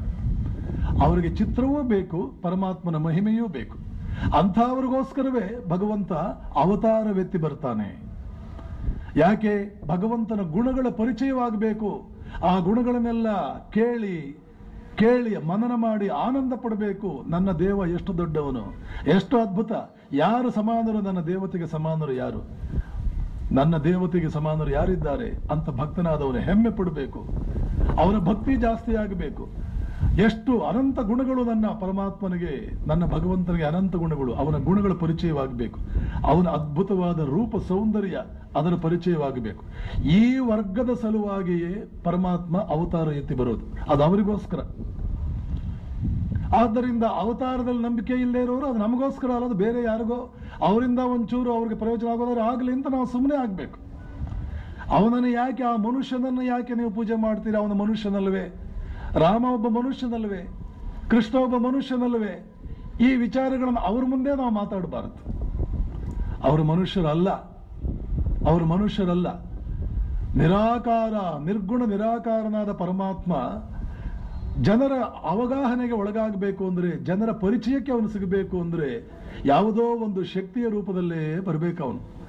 ಈಗಾಗಲೇ ಪ್ರಕೃತಿಯ ಶಕ್ತಿಗಳು ಇವೆ, ಆದರೆ ಎಷ್ಟೋ ಜನರಿಗೆ ಆ ಪ್ರಕೃತಿಯ ಶಕ್ತಿಗಳನ್ನು ಹಾಗೆ ನೋಡಿ ಆರಾಧನೆ ಮಾಡುವುದು ಸಾಕಾಗುವುದಿಲ್ಲ. ಅವರಿಗೆ ಸುಂದರವಾದ ರೂಪ, ಅನಂತ ಗುಣಗಳನ್ನು ಹೊತ್ತಿರ್ತಕ್ಕಂಥ ಪರಮಾತ್ಮನ ವ್ಯಕ್ತತೆ ಅವರಿಗೆ ಬೇಕು. ಅವರ ಸಲುವಾಗಿಯೇ ನಾನು ಹೇಳಿದಂತೆ ಅವತಾರ ಪುರುಷ ಅನ್ನುವಂಥ ವ್ಯಕ್ತಿ ಹುಟ್ಟು ಬರೋದು. ಅದು ಬೇರೆನೇ ಧರ್ಮ, ಅದು ಬೇರೆನೇ ಮತ. ಚಿಂತಕರು, ವಿಶ್ಲೇಷಣೆ ಮಾಡುವವರು, ಟೀಕಾಕಾರರು, ವಿಮರ್ಶಕರು, ಅವರ ಕಡೆಗೆ ನಾವು ನಮ್ಮ ತಲೆ ತೂರಿಸಬಾರದು. ಅವರ ವ್ಯವಹಾರದಲ್ಲಿ ತಲೆ ಹಾಕಬಾರದು, ಮೂಗು ತೂರಿಸಬಾರದು, ಹಾಗೆ ಮಾಡಬಾರದು. ಅವರ ಶ್ರದ್ಧೆಯನ್ನು ನಾವು ಅಲಗಾಡಿಸಬಾರದು. ಹಾಗಾದ್ರೆ ನಮ್ಮಂಥವರಿಗೆ, ಪ್ರತಿಯೊಂದನ್ನು ವಿಮರ್ಶೆ ಮಾಡುವವರಿಗೆ, ಪ್ರತಿಯೊಂದನ್ನು ಪ್ರಶ್ನೆ ಮಾಡುವವರಿಗೆ, ಇದ ವೈಜ್ಞಾನಿಕವಾದಂಥ ಆಧಾರವೇನು ಅಂತ ಕೇಳುವವರಿಗೆ ನಿಮಗೂ ಒಂದು ವ್ಯವಸ್ಥೆ ಇದೆ. ಯಾವುದದು? ನಿಮಗೆ ನಿರ್ಗುಣ ನಿರಾಕಾರ. ನಿಮ್ಮ ಪರಮಾತ್ಮನಿಗೆ ಗುಣವೇ ಇಲ್ಲ, ಅವನಿಗೆ ಆಕಾರವೇ ಇಲ್ಲ. ಇದನ್ನು ನೀವು ಆರಾಧನೆ ಮಾಡ್ರಿ. ಹೇಗೆ ಆರಾಧನೆ ಮಾಡೋದು? ಓಹ್, ಏನು ಅದ್ಭುತ ನೀನು! ಅವಾಂಗ್ಮನಸ ಗೋಚರಂ. ಅಂಥ ವ್ಯಕ್ತಿಗಳು ಕೂಡ ಆರಾಧನೆ ಮಾಡುವುದಕ್ಕೆ ಭಾರತೀಯ ಆಧ್ಯಾತ್ಮಿಕ ಸಾಹಿತ್ಯದಲ್ಲಿ ಎಷ್ಟು ಸಾವಿರ ಪುಟಗಳಿಲ್ಲ. ಉಪನಿಷತ್ತುಗಳಲ್ಲಿ ಬರುವಂತಹದ್ದೇ ಆರಾಧನೆ. ಬೃಹದಾರಣ್ಯಕ ಉಪನಿಷತ್ತಿನಲ್ಲಿ ಇಡೀ ಉಪನಿಷತ್ ಸಾಹಿತ್ಯ ಇರೋದೇ ಈ ನಿರ್ಗುಣ ನಿರಾಕಾರ ವಾದಿಗಳು, ನಿರ್ಗುಣ ನಿರಾಕಾರವಾದಿಗಳಲ್ಲ, ಇವ್ರಿಗೋಸ್ಕರವಾಗಿ. ನಿರ್ಗುಣ ನಿರಾಕಾರ ಅಂದ್ರು ಒಂದೇ, ಜ್ಞಾನ ಮಾರ್ಗ ಅಂತಂದ್ರು ಒಂದೇ. ಅವರಿಗೆ ಪರಮಾತ್ಮ ಯಾವ ರೀತಿಯಲ್ಲಿ ಅವ್ರಿಗೆ ಆರಾಧನೆ, ಅವ್ರಿಗೇನು ವ್ಯವಸ್ಥೆ? ಅವನಿಗೆ ಆಕಾರವೇ ಇಲ್ಲ, ಅವನಿಗೆ ಗುಣವೇ ಇಲ್ಲ. ಅನಂತ ಗುಣ ಅಲ್ಲ, ಗುಣಗಳೂ ಇಲ್ಲ. ಯಾಕೆ ಗುಣಗಳಿಲ್ಲ? ಯಾವುದಾದರೂ ಗುಣ ಹೇಳಿದ್ರೆ ಅವನನ್ನು ಸೀಮಿತಗೊಳಿಸದಂತೆ ಆಗುತ್ತೆ. ಅವನನ್ನು ಸೀಮಿತಗೊಳಿಸೋದಕ್ಕಾಗುತ್ತಾ? ಒಂದು ಗುಣ ಹೇಳಿಬಿಡು, ಅವನು ಬೆಳ್ಳಗಿದ್ದಾನೆ. ಬೆಳ್ಳಗಿದ್ದಾನೆ ಅರ್ಥ ಏನು? ಅವನು ಕಪ್ಪಗಿಲ್ಲ ಅಂತ. ಒಂದು ಗುಣ ಹೇಳು, ಅವನನ್ನು ಸೀಮಿತಗೊಳಿಸದಂತೆ ಆಗುತ್ತೆ. ಆದ್ದರಿಂದ ಅವನಿಗೆ ಗುಣಗಳೇ ಬೇಡ, ಗುಣಗಳಿಲ್ಲ ಅವನಲ್ಲಿ. ಎಲ್ಲಾ ಗುಣಗಳನ್ನೂ ಮೀರಿದವನು, ಎಲ್ಲ ಆಕಾರಗಳನ್ನೂ ಮೀರಿದವನು, ನಿರ್ಗುಣ ನಿರಾಕಾರ. ಓ ವಿಮರ್ಶಕನೇ, ಪ್ರತಿಯೊಂದನ್ನು ವಿಮರ್ಶೆ ಮಾಡುವವನೇ, ಪರೀಕ್ಷೆ ಮಾಡುವವನೇ, ಪ್ರಶ್ನೆ ಮಾಡುವವನೇ, ನಿನಗಿಂತದ್ದೊಂದು ವ್ಯವಸ್ಥೆ ಇದೆ, ಇದನ್ನು ನೀನು ತಗೋ. ಇನ್ನು ಕೆಲವರಿದ್ದಾರೆ, ಅವರಿಗೆ ಸಗುಣ, ಗುಣ ಇದೆ ಆದರೆ ಆಕಾರವಿಲ್ಲ ಪರಮಾತ್ಮನಿಗೆ ಅಂತ ಭಾವಿಸುವರವರು. ಗುಣ ಇದೆ ಅವನಿಗೆ, ಆಕಾರವಿಲ್ಲ. ಆಶ್ಚರ್ಯವಾಗುತ್ತೆ. ನಮ್ಮಲ್ಲೇ ಇಂತಹದ್ದು 3 ಪ್ರಪಂಚಗಳಿವೆ. ನಮ್ಮಲ್ಲಿ 3 ಪ್ರಪಂಚಗಳಿರೋದ್ರಿಂದ ನಾವು ಆರಾಧಿಸುವ ಪರಮಾತ್ಮನಿಗೂ ಕೂಡ ನಾವು 3 ಪ್ರಪಂಚಗಳನ್ನು ಸೃಷ್ಟಿಸಿದ್ದೇವೆ. ಇದು ಈ ದೇಶದ ಧರ್ಮದ ಗ್ರೇಟ್ನೆಸ್. ಮನುಷ್ಯನ ಸ್ವಭಾವಕ್ಕೆ ಅನುಗುಣವಾಗಿಯೇ ಇಲ್ಲಿ ಆಧ್ಯಾತ್ಮಿಕತೆ ರಚನೆಗೊಂಡಿದ್ದು. ಮನುಷ್ಯನ ಸ್ವಭಾವಕ್ಕೆ ಅನುಗುಣವಾಗಿ, ಸ್ವಭಾವ ಸಹಜವಾಗಿರಲಿ ಅವನಿಗೆ, ಅವನ ನ್ಯಾಚುರಲ್ ಆಗಿರಲಿ. ಯಾವುದು ನ್ಯಾಚುರಲ್ ಆಗಿದೆಯೋ ಅಲ್ಲಿ ಸ್ಟ್ರೈನ್ ಆಗಲ್ಲ, ಅಲ್ಲಿ ಅಸಹಜತೆ ಬರಲ್ಲ, ಆರ್ಟಿಫಿಷಿಯಾಲಿಟಿ ಬರಲ್ಲ, ಕಷ್ಟಪಟ್ಟು ಮಾಡಬೇಕಾದ್ದು ಬರಲ್ಲ. ಸ್ವಭಾವತಃ ನಮಗೆ ಯಾವುದು ಇಷ್ಟವೋ ಅದನ್ನು ಖುಷಿಯಾಗಿ ಮಾಡ್ತೇವೆ, ಬೇಕಾದಷ್ಟು ಹೊತ್ತು ಮಾಡ್ತೇವೆ, ಸುಲಭವಾಗಿ ಮಾಡ್ತೇವೆ. ಯಾವುದು ನಮಗೆ ಸ್ವಭಾವತಃ ಇಷ್ಟ, ಹಾಡೋದು ಇಷ್ಟ, ಗಂಟೆಗಳಗಟ್ಟಲೆ ಹಾಡ್ತಿರ್ತಾನೆ ಅವನು, ಸುಸ್ತೇ ಆಗಲ್ಲ. ಹಾಡಿದಷ್ಟು ಇನ್ನೂ ಖುಷಿ ಆಗ್ತಾನೆ. ಇನ್ಯಾರೋ ಒಬ್ಬನಿಗೆ ಇನ್ನೊಂದಿಷ್ಟ, ಹಣ ಮಾಡೋದಿಷ್ಟ, ಅವನು ರಾತ್ರಿ 12 ಯಾಕೆ 1 ಗಂಟೆ 2 ಗಂಟೆವರೆಗೂ ದುಡಿತಾನೆ, ಅವನಿಗೆ ಸುಸ್ತೇ ಆಗೋದಿಲ್ಲ. ಯಾಕೆ? ಅವನ ಸ್ವಭಾವ ಸಹಜವಾಗಿದೆ ಅವನ ಕ್ರಿಯೆ. ಕೇವಲ ವೃತ್ತಿಗೆ ಮಾತ್ರ ಸ್ವಭಾವ ಸಹಜತೆ ಅಲ್ಲ, ಸನಾತನ ಧರ್ಮದ, ಭಾರತೀಯ ಧರ್ಮದ ಹೆಗ್ಗಳಿಕೆ ಪ್ರತಿಯೊಂದರಲ್ಲೂ ಈ ಸ್ವಭಾವ ಸಹಜತೆಯನ್ನು ಪಾಲಿಸಿಕೊಂಡು ಬಂದಿದ್ದೆ ಈ ದೇಶದ ಹೆಗ್ಗಳಿಕೆ, ಆಧ್ಯಾತ್ಮದಲ್ಲೂ ಕೂಡ. ಆದ್ದರಿಂದ ನೋಡಿ, ನಮ್ಮಲ್ಲಿ ಒಂದು ಶರೀರ ಅಂತಿದೆ, ಇದಕ್ಕೆ ಒಂದು ಗುಣ ಇದೆ, ಇದಕ್ಕೆ ಒಂದು ಆಕಾರ ಇದೆ. ನಮ್ಮಲ್ಲಿ ನಾವು ಅಂದ್ರೆ ಏನು? ನಾವು 3 ವಸ್ತುಗಳಿಂದ ಆಗಿದ್ದೇವೆ. ನನಗೊಂದು ಶರೀರ ಇದೆ, ನನಗೆ ಮನಸ್ಸು ಬುದ್ಧಿ ಅನ್ನುವಂತಹದ್ದಿದೆ, ನನಗೊಂದು ಆತ್ಮ ಇದೆ. ಶರೀರ ಅನ್ನುವಂತಹದ್ದು ಬಾಹ್ಯ ಉಪಕರಣ, ಆತ್ಮ ನನ್ನ ನಿಜವಾದ ನಾನು. ಇವೆರಡರ ಮಧ್ಯೆ ಇರುವ ಒಳಗಡೆದು ಅಂತಃಕರಣ. ಬಾಹ್ಯ ಉಪಕರಣ, ಅಂತಃಕರಣ, ಆತ್ಮ. ಈ 3ರಿಂದ ನಾವು ಪ್ರತಿಯೊಬ್ಬರು, ಕ್ರಿಶ್ಚಿಯನ್ ಇರಲಿ, ಮುಸಲ್ಮಾನ್ ಇರಲಿ, ಶ್ರೀಮಂತ ಇರಲಿ, ಬಡವಿರಲಿ, ಜಗತ್ತಿನಲ್ಲಿ ಎಲ್ಲರೂ ಮಾಡಲ್ಪಟ್ಟಿರ್ತಕ್ಕಂಥದ್ದು. ಪ್ರತಿಯೊಬ್ಬರು ತನ್ನ ವ್ಯಕ್ತಿತ್ವ ಯಾವುದರಿಂದ ಆಗಿದೆ ಅಂತ ಯೋಚನೆ ಮಾಡಿದ್ರೆ ಅವನ ಕಣ್ಣಿಗೆ ಕಾಣುವಂತಹದ್ದು. ಅವನಿಗೊಂದು ಶರೀರ ಇದೆ, ಅಂತಃಕರಣ ಇದೆ, ಆತ್ಮ ಇದೆ. ಶರೀರಕ್ಕೆ ಗುಣ ಇದೆ, ಆಕಾರವಿದೆ. ಯಾರು ಶರೀರದ ಕಡೆಗೆ ವಿಶೇಷವಾದ ಒಲವಿಟ್ಕೊಂಡಿದ್ದಾರೆ, ನೀನು ನಿನ್ನ ಒಲವೇ ಆಗಿರೋದ್ರಿಂದ ನಿನಗೆ ಸಗುಣ ಸಾಕಾರ ದೇವತೆ. ಶರೀರದ ಕಡೆಗೆ ಯಾರದು ಒಲವು ಜಾಸ್ತಿ ಇದೆ, ಒಂದು ಪ್ರಜ್ಞೆ, ಶಾರೀರಿಕ ಪ್ರಜ್ಞೆ ಜಾಸ್ತಿ ಅವರಲ್ಲಿ. ಇನ್ನು ಒಳಗಡೆ ಇರತಕ್ಕಂಥ ಮನಸ್ಸು, ಅದಕ್ಕೆ ಆಕಾರವಿಲ್ಲ, ನಿರಾಕಾರ, ಆದರೆ ಅದಕ್ಕೆ ಗುಣ ಇದೆ, ಮನಸ್ಸಿಗೆ ಗುಣಗಳಿದೆ. ಯಾರು ಮನಸ್ಸಿನ ಕಡೆಗೆ ವಿಶೇಷವಾದ ಗಮನ ಕೊಡ್ತಾರೆ, ತಮ್ಮ ಮನಸ್ಸಿನ ಕಡೆಗೆ ವಿಶೇಷವಾದ ಗಮನ ಕೊಟ್ಟಿದ್ದಾರೆ, ಅವರಿಗೆ ಆಕಾರವಿಲ್ಲದ ಆದರೆ ಗುಣ ಇರತಕ್ಕಂಥ ದೇವರು. ಅದನ್ನೇ ಗುಣವಿರುವ ಆಕಾರವಿಲ್ಲದ ದೇವರು ಅಂದ್ರೆ ಒಂದೇ, ಆಕಾರವಿಲ್ಲದ ಗುಣವಿರುವ ದೇವರು ಅಂದ್ರೆ ಒಂದೇ. ಅದನ್ನು ಮುಂದೆ ಇಟ್ಟರು ಒಂದೇ, ಇದನ್ನು ಮುಂದೆ ಇಟ್ಟರು ಒಂದೇ. ಗುಣವಿರುವ ಆಕಾರವಿಲ್ಲದ ದೇವರು ಯಾರು? ಸಗುಣ, ನಿರಾಕಾರ. ಹಾಗೆ ಒಂದು ವ್ಯವಸ್ಥೆ ಇದೆ, ಸಗುಣ ನಿರಾಕಾರ. ಇನ್ನು ಈ ಕಡೆ ಶರೀರವೂ ಇಲ್ಲ, ಈ ಕಡೆ ಮನಸ್ಸು ಬುದ್ಧಿಗಳ ಕಡೆ ಗಮನವಿಲ್ಲ. ನಾನು ಸಂಪೂರ್ಣವಾಗಿ ಆತ್ಮಪ್ರಜ್ಞೆಯಲ್ಲಿ ನಿಲ್ಲಿಸಬೇಕು. ಜ್ಞಾನ ಮಾರ್ಗಿ. ನಾನು ಯಾರು? ಹೃಯಮೈ. ರಮಣ ಮಹರ್ಷಿಗಳ ಬೋಧನೆಯಂತೆ, ಯಾವುದೇ ಜ್ಞಾನ ಮಾರ್ಗವನ್ನು ಬೋಧನೆ ಮಾಡುವ ಮಹಾತ್ಮರ ಬೋಧನೆಯಂತೆ ನಾನು ಯಾರು? ಗಮನವೆಲ್ಲ ಆತ್ಮನ ಕಡೆಗೆ. ಆತ್ಮನಿಗೆ ಆಕಾರವೂ ಇಲ್ಲ, ಅವನಿಗೆ ಗುಣವೂ ಇಲ್ಲ. ಆದ್ದರಿಂದ ಓ ಜ್ಞಾನ ಮಾರ್ಗಾವಲಂಬಿಯೇ, ನಿನ್ನ ದೇವರಿಗೂ ಕೂಡ ಆಕಾರವೂ ಇಲ್ಲ, ಗುಣವೂ ಇಲ್ಲ. ನೀನು ಆಕಾರವಿಲ್ಲದ ಗುಣವಿಲ್ಲದ ಆತ್ಮನಾಗಬೇಕು ಅಂತ ಬಯಸ್ತಾ ಇರೋನು ನೀನು. ಆದ್ದರಿಂದ ನಿನ್ನ ದೇವರು ಆಕಾರವಿಲ್ಲದ ಗುಣವಿಲ್ಲದ ನಿರ್ಗುಣ ನಿರಾಕಾರಿ. ಮನಸ್ಸು ಬುದ್ಧಿಗಳ ಕಡೆಗೆ ವಿಶೇಷವಾದ ಗಮನ ಕೊಟ್ಟಿರೋನೊಬ್ಬ ಇದ್ದಾನೆ. ಆ ಮನಸ್ಸು ಬುದ್ಧಿಗಳಿಗೆ ಆಕಾರವಿಲ್ಲ, ಆದರೆ ಗುಣ ಇದೆ. ಬುದ್ಧಿಗೆ ಕೆಲವು ಗುಣಗಳಿವೆ, ಮನಸ್ಸಿಗೆ ಗುಣಗಳಿವೆ. ಆದ್ದರಿಂದ ಅವರ ದೇವರು ಸಗುಣ, ನಿರಾಕಾರ. ಇನ್ನು ಶರೀರದ ಪ್ರಜ್ಞೆ ಜಾಸ್ತಿ ಇರತಕ್ಕಂಥ ಎಷ್ಟೋ ಜನ ಇದ್ದಾರೆ. ಶರೀರಕ್ಕೆ ಆಕಾರ ಇದೆ, ಗುಣ ಇದೆ, ಆದ್ದರಿಂದ ಅವರ ದೇವರು ಸಗುಣ, ಸಾಕಾರ. ಎಷ್ಟು ಸಹಜವಾಗಿದೆ. ಇನ್ನು 4ನೇದು ಯಾವುದಾದ್ರೂ ಇರೋದಕ್ಕೆ ಸಾಧ್ಯವ? ಈ ದೇಶದ ಸಂಸ್ಕೃತಿ, ಆಧ್ಯಾತ್ಮಿಕ ಸಂಸ್ಕೃತಿ ಎಷ್ಟು ಅವಶ್ಯಕತೆ ಇದೆಯೋ ಅಷ್ಟನ್ನೂ ಮಾಡಿಟ್ಟಿತು, ವ್ಯವಸ್ಥೆ ಮಾಡಿತು. ಕಡಿಮೆನೂ ಮಾಡಲಿಲ್ಲ, ಜಾಸ್ತಿನೂ ಮಾಡಲಿಲ್ಲ. ನಿನ್ನ ಸ್ವಭಾವ ಎಷ್ಟೋ ಅಷ್ಟು ನಿನ್ನ ಆರಾಧನೆ, ಅಷ್ಟು ನಿನ್ನ ಆರಾಧ್ಯ ದೇವತೆ. It is A way of life. ನಮ್ಮ ದೇಶದ ಧರ್ಮ, it is A natural way of development. It is A natural path of development, natural process of development. What is Indian religion? A natural process of internal development. ಸಹಜವಾಗಿ ಆಂತರಿಕವಾಗಿ ನಮ್ಮ ಶಕ್ತಿಗಳನ್ನು ಜಾಸ್ತಿ ಮಾಡಿಕೊಳ್ಳುವುದೇ ಭಾರತೀಯ ಧರ್ಮ. ಸಹಜವಾಗಿ ನರೇಂದ್ರನಿಗೆ ಇದನ್ನ ಬ್ರಹ್ಮ ಸಮಾಜದವರು ಹೇಳಿರಲಿಲ್ಲ. ಬ್ರಹ್ಮ ಸಮಾಜದವ್ರಿಗೆ ಬಹುಶಃ ಗೊತ್ತಿರಲಿಲ್ಲ, ಅವರು ನರೇಂದ್ರನಿಗೆ ಹೇಳಿರಲಿಲ್ಲ. ನರೇಂದ್ರನೂ ಬಹಳ ತಲೆ ಕೆಡಿಸ್ಕೊಳ್ಳೋಕೆ ಹೋಗಲಿಲ್ಲ. ಯಾವಾಗ ರಾಮಕೃಷ್ಣರ ಸಂಪರ್ಕಕ್ಕೆ ಬಂದ, ಮತ್ತೆ ಮುಂದೆ ಸನ್ಯಾಸಿ ಆದ್ಮೇಲೆ ಉಪನಿಷತ್ತುಗಳನ್ನ, ವೇದಗಳನ್ನ ಆಳವಾಗಿ ಅಧ್ಯಯನ ಮಾಡೋದಕ್ಕೆ ಯಾವಾಗ ಪ್ರಾರಂಭ ಮಾಡಿದ, ಸ್ತಂಭೀಭೂತನಾದ. ಇದಾ ನನ್ನ ದೇಶ. ಸನ್ಯಾಸ ಆದ ಮೇಲೆ ನರೇಂದ್ರನ ದೇಶ ಪ್ರೇಮ ಅದು ಬೆಳೆದಿದ್ದು, ಅದು ಆಶ್ಚರ್ಯಕರವಾದ ರೀತಿಯಲ್ಲಿ ದೇಶ ಪ್ರೇಮ ಬೆಳೆಯಿತು. ಆ ದೇಶ ಪ್ರೇಮ ಬೆಳೆಯೋದಕ್ಕೆ ಕಾರಣ ಈ ದೇಶದ ಜನರ ಅದ್ಭುತವಾದಂತಹ ಆಧ್ಯಾತ್ಮಿಕ ಪ್ರಬುದ್ಧತೆಯನ್ನು ಕಂಡು, ಪಾಂಡಿತ್ಯವನ್ನು ಕಂಡು, ಎಲ್ಲವನ್ನೂ ಒಳಗೊಳ್ಳುವಂತಹ ಅವರು ಮಾಡಿರ್ತಕ್ಕಂತಹ ವ್ಯವಸ್ಥೆಗಳ ಹಿನ್ನೆಲೆಯಲ್ಲಿ ಇರ್ತಕ್ಕಂತಹ ಪ್ರಜ್ಞಾವಂತಿಕೆ, ಆಳ ವೈಶಾಲ್ಯಗಳನ್ನು ಕಂಡು. ಯಾವ ದೇಶದಲ್ಲಿದೆ ಈ ವ್ಯವಸ್ಥೆ? ಏಕೆ ಪಾಶ್ಚಿಮಾತ್ಯ ಪ್ರಪಂಚದ ಎ ಯಿಂದ ಹಿಡಿದು ಝಡ್ ವರೆಗೆ ಪ್ರತಿಯೊಬ್ಬ ಚಿಂತಕನನ್ನು ಆರಿದು ಕುಡಿದಿದ್ದ ನರೇಂದ್ರನಾಥ. ಅವರ ಜೊತೆ ಭಾರತೀಯ ಚಿಂತಕರ ವಿಶ್ಲೇಷಣೆ, ಕಂಪ್ಯಾರಿಸನ್ ಪ್ರಾರಂಭವಾಯಿತು ಅವನಿಗೆ. ಆವಾಗ ಯೋಚನೆ ಬಂತು, ಓಹ್ ಎಷ್ಟು ಗ್ರೇಟ್ ನನ್ನ ದೇಶ, ಎಂಥ ಅದ್ಭುತ ನನ್ನ ದೇಶ, ನನ್ನ ಚಿಂತನೆ, ನನ್ನ ಧರ್ಮ. ಸಂದರ್ಭ ಸಿಕ್ಕಿದ್ರೆ ಇದನ್ನು ಪ್ರಪಂಚದಲ್ಲಿ ಎಲ್ಲರಿಗೂ ಕೊಡಬೇಕು, ನಾನು ಎಲ್ಲರೂ ಇದರಿಂದ ಪ್ರಯೋಜನ ಪಟ್ಕೊಳ್ಳುವಂತೆ ಮಾಡಬೇಕು. ಅದು ಒಳಗೆ ಒಂದು ಜ್ವಾಲಾಮುಖಿಯಂತೆ ಒಳಗೆ ಬೆಳ್ಕೊಂಡು ಬಂತು, ಅವನಿಗೆ ಗೊತ್ತಿಲ್ಲದಂತೆ. ಅದಕ್ಕೆ ಒಂದು ಅವಕಾಶವಾಯಿತು ಸರ್ವಧರ್ಮ ಸಮ್ಮೇಳನ.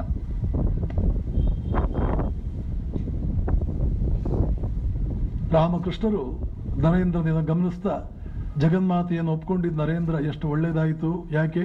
ಮುಂದೆ ಜಗತ್ತಿಗೆ ಬೋಧನೆ ಮಾಡಬೇಕಾದವನು ಇವನ ಬುದ್ಧಿ ಸಂಕುಚಿತವಾಗಿಬಿಟ್ರೆ ಹೇಗೆ? ಗುರು ಡಾಕ್ಟರ್ಗೆ 100 ಔಷಧ ಗೊತ್ತಿರಬೇಕು, ಒಂದು ಕಾಯಿಲೆಗೆ ಸಂಬಂಧಪಟ್ಟಿದ್ದು 100 ಔಷಧ ಗೊತ್ತಿರಬೇಕು ಡಾಕ್ಟರ್ಗೆ. ರೋಗಿಗೆ ಯಾವುದು ಹೆಚ್ಚು ಉಪಯುಕ್ತವೋ, ಹೆಚ್ಚು ಹೊಂದುತ್ತೋ ಅದನ್ನು ಕೊಡಬೇಕು. ಹಾಗೆಯೇ ಗುರುವಾದವನಿಗೆ ಒಂದು ಮ್ಯಾಥಮ್ಯಾಟಿಕ್ಸ್ ಪ್ರಾಬ್ಲಮ್ ಸಾಲ್ವ್ ಮಾಡೋದಾಗಲಿ, ಒಂದು ಇಂಗ್ಲಿಷ್ ಪಾಠ ಆಗಲಿ, ಒಂದು ಗ್ರಾಮರ್ ಆಗಲಿ, ಒಂದು ಸಬ್ಜೆಕ್ಟು, ಒಂದು 10 ಮೆಥಡ್ ಶಿಷ್ಯರಿಗೆ ಹೇಳೋದು ಗೊತ್ತಿರಬೇಕು. ಯಾವ ಶಿಷ್ಯನಿಗೆ ಯಾವ ಮೆಥಡ್ ಸುಲಭವೋ ಅದನ್ನು ಹೇಳ್ಕೊಡ್ಬೇಕು, ಇಲ್ಲಾಂದ್ರೆ ಅವನು ಗುರುವೇ ಅಲ್ಲ. ಅವನು ಸಾಮಾನ್ಯ ವಿಷಯಗಳ ಬಗ್ಗೆನೇ ಹೀಗಿರಬೇಕಾದ್ರೆ ಜಗದ್ಗುರುವಾಗುವುದಕ್ಕೆ ಆ ಉದ್ದೇಶಕ್ಕೆ ಹುಟ್ಟಿರ್ತಕ್ಕಂಥ ನರೇಂದ್ರ ಎಲ್ಲಾದರನ್ನು ಅರಿಯದೆ ಕೇವಲ ಸಂಕುಚಿತವಾಗಿ ಆಂಶಿಕವಾಗಿ ಒಂದು ಪ್ರಜ್ಞೆ ಪಡ್ಕೊಂಡು, ಒಂದು ಜ್ಞಾನ ಪಡ್ಕೊಂಡು ಮುಂದೆ ಜಗತ್ತಿಗೆ ಏನು ಬೋಧನೆ ಮಾಡ್ತಾನೆ? ಈ ಆಂಶಿಕ ಜ್ಞಾನದಿಂದ ಒಂದು ದೊಡ್ಡ ಅಪಾಯವಿದೆ. ಏನದು? ಮತಾಂಧತೆಗೆ ಅದೇ ನಾಂದಿಯಾಗೋದು. ಯಾರಿಗೆ ಆಂಶಿಕ ಜ್ಞಾನವಿದೆ, ಯಾರ್ಯಾರಿಗೆ ಆಂಶಿಕ ಜ್ಞಾನವಿದೆ ಅವರು ಮಾತ್ರ ಮತಾಂಧರಾಗಿದ್ದಾರೆ. ಯಾರಿಗೆ ಪೂರ್ಣ ಜ್ಞಾನವಿದೆ ಅವರ್ಯಾರು ಮತಾಂಧರಾಗಿಲ್ಲ, ಫೆನಾಟಿಕ್ಸ್ ಆಗಿಲ್ಲ. ತನ್ನದು ಸರಿ ಇದೆ, ಇನ್ನೊಂದು ಸರಿ ಇಲ್ಲ ಅಂತ ಅಂದ್ಕೊಂಡು ತಕ್ಷಣ ಒಂದು ನಿರ್ಧಾರಕ್ಕೆ ಬರ್ರಿ. ಇವನು ಗುರುವಾಗುವುದಕ್ಕೆ ಇನ್ನೂ ಬಹಳ ಟ್ರೈನಿಂಗ್ ಆಗಬೇಕಿದೆ. ಇವನ ಮಾತುಗಳನ್ನು ಕೇಳುವುದರಿಂದ ನಮಗೆ ಪ್ರಯೋಜನಕ್ಕಿಂತ ಕೆಡುಕೆ ಜಾಸ್ತಿ. ಯಾರು ನಮ್ಮ ಗುರುವಾಗಬೇಕು? ಇದೊಂದು ಪ್ರಶ್ನೆ.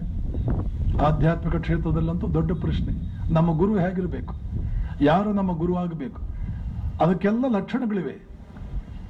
ಲಕ್ಷಣ ಅದ್ಭುತವಾದ ಯಾವುದರ ಬಗ್ಗೆ ನಮ್ಮಲ್ಲಿ ಹಿಂದಿನವರು ಹೇಳಿ, ಶ್ರೋತ್ರಿಯೋ ಔರಜನೋ ಅಕಾಮಹತೋ ಯೋ ಬ್ರಹ್ಮವಿತ್ತಮಃ ಬ್ರಹ್ಮಣ್ಯುಪರತಿ ಶಾಂತಿ ನಿರಿಂಧನ ಯುವಾನಲಃ ಆಹೇತುಕ ದಯಾ ಸಿಂಧು ಬಂಧುರಾ ನಮತಾಂ ಸತಾಂ.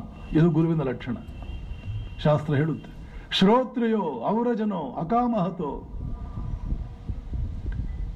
ಅವನಿಗೆ ಪರಿಪೂರ್ಣ ಜ್ಞಾನವಿರಬೇಕು. ಅವನಿಗೆ ಅದನ್ನು ನಾನು ಹೇಳಿದ್ದು, ಎಲ್ಲ ಕೊನೆಯ ಪಕ್ಷ ಅವನ ಸಬ್ಜೆಕ್ಟ್ಗೆ ಸೀಮಿತವಾದಂತೆ ಪರಿಪೂರ್ಣ ಜ್ಞಾನವಿರಬೇಕು ಅಂತ ಲೌಕಿಕ ಗುರುಗಳಿಗೆ ಅನ್ವಯಿಸುವಂತೆ ನಾವು ಇಟ್ಕೋಬಹುದು.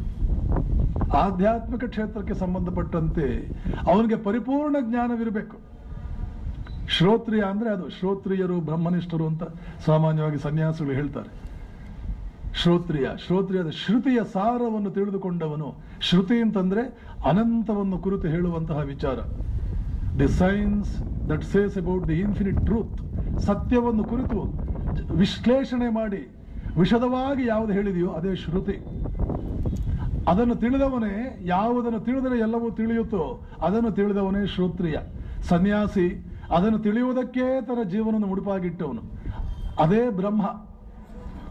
ಯಾವುದನ್ನು ತಿಳಿದರೆ ಎಲ್ಲವೂ ತಿಳಿಯುತ್ತೆ, ಅದನ್ನೇ ಬ್ರಹ್ಮನ್, ಪರಬ್ರಹ್ಮನ್, ವೇದಾಂತದ ಪರಬ್ರಹ್ಮನ್.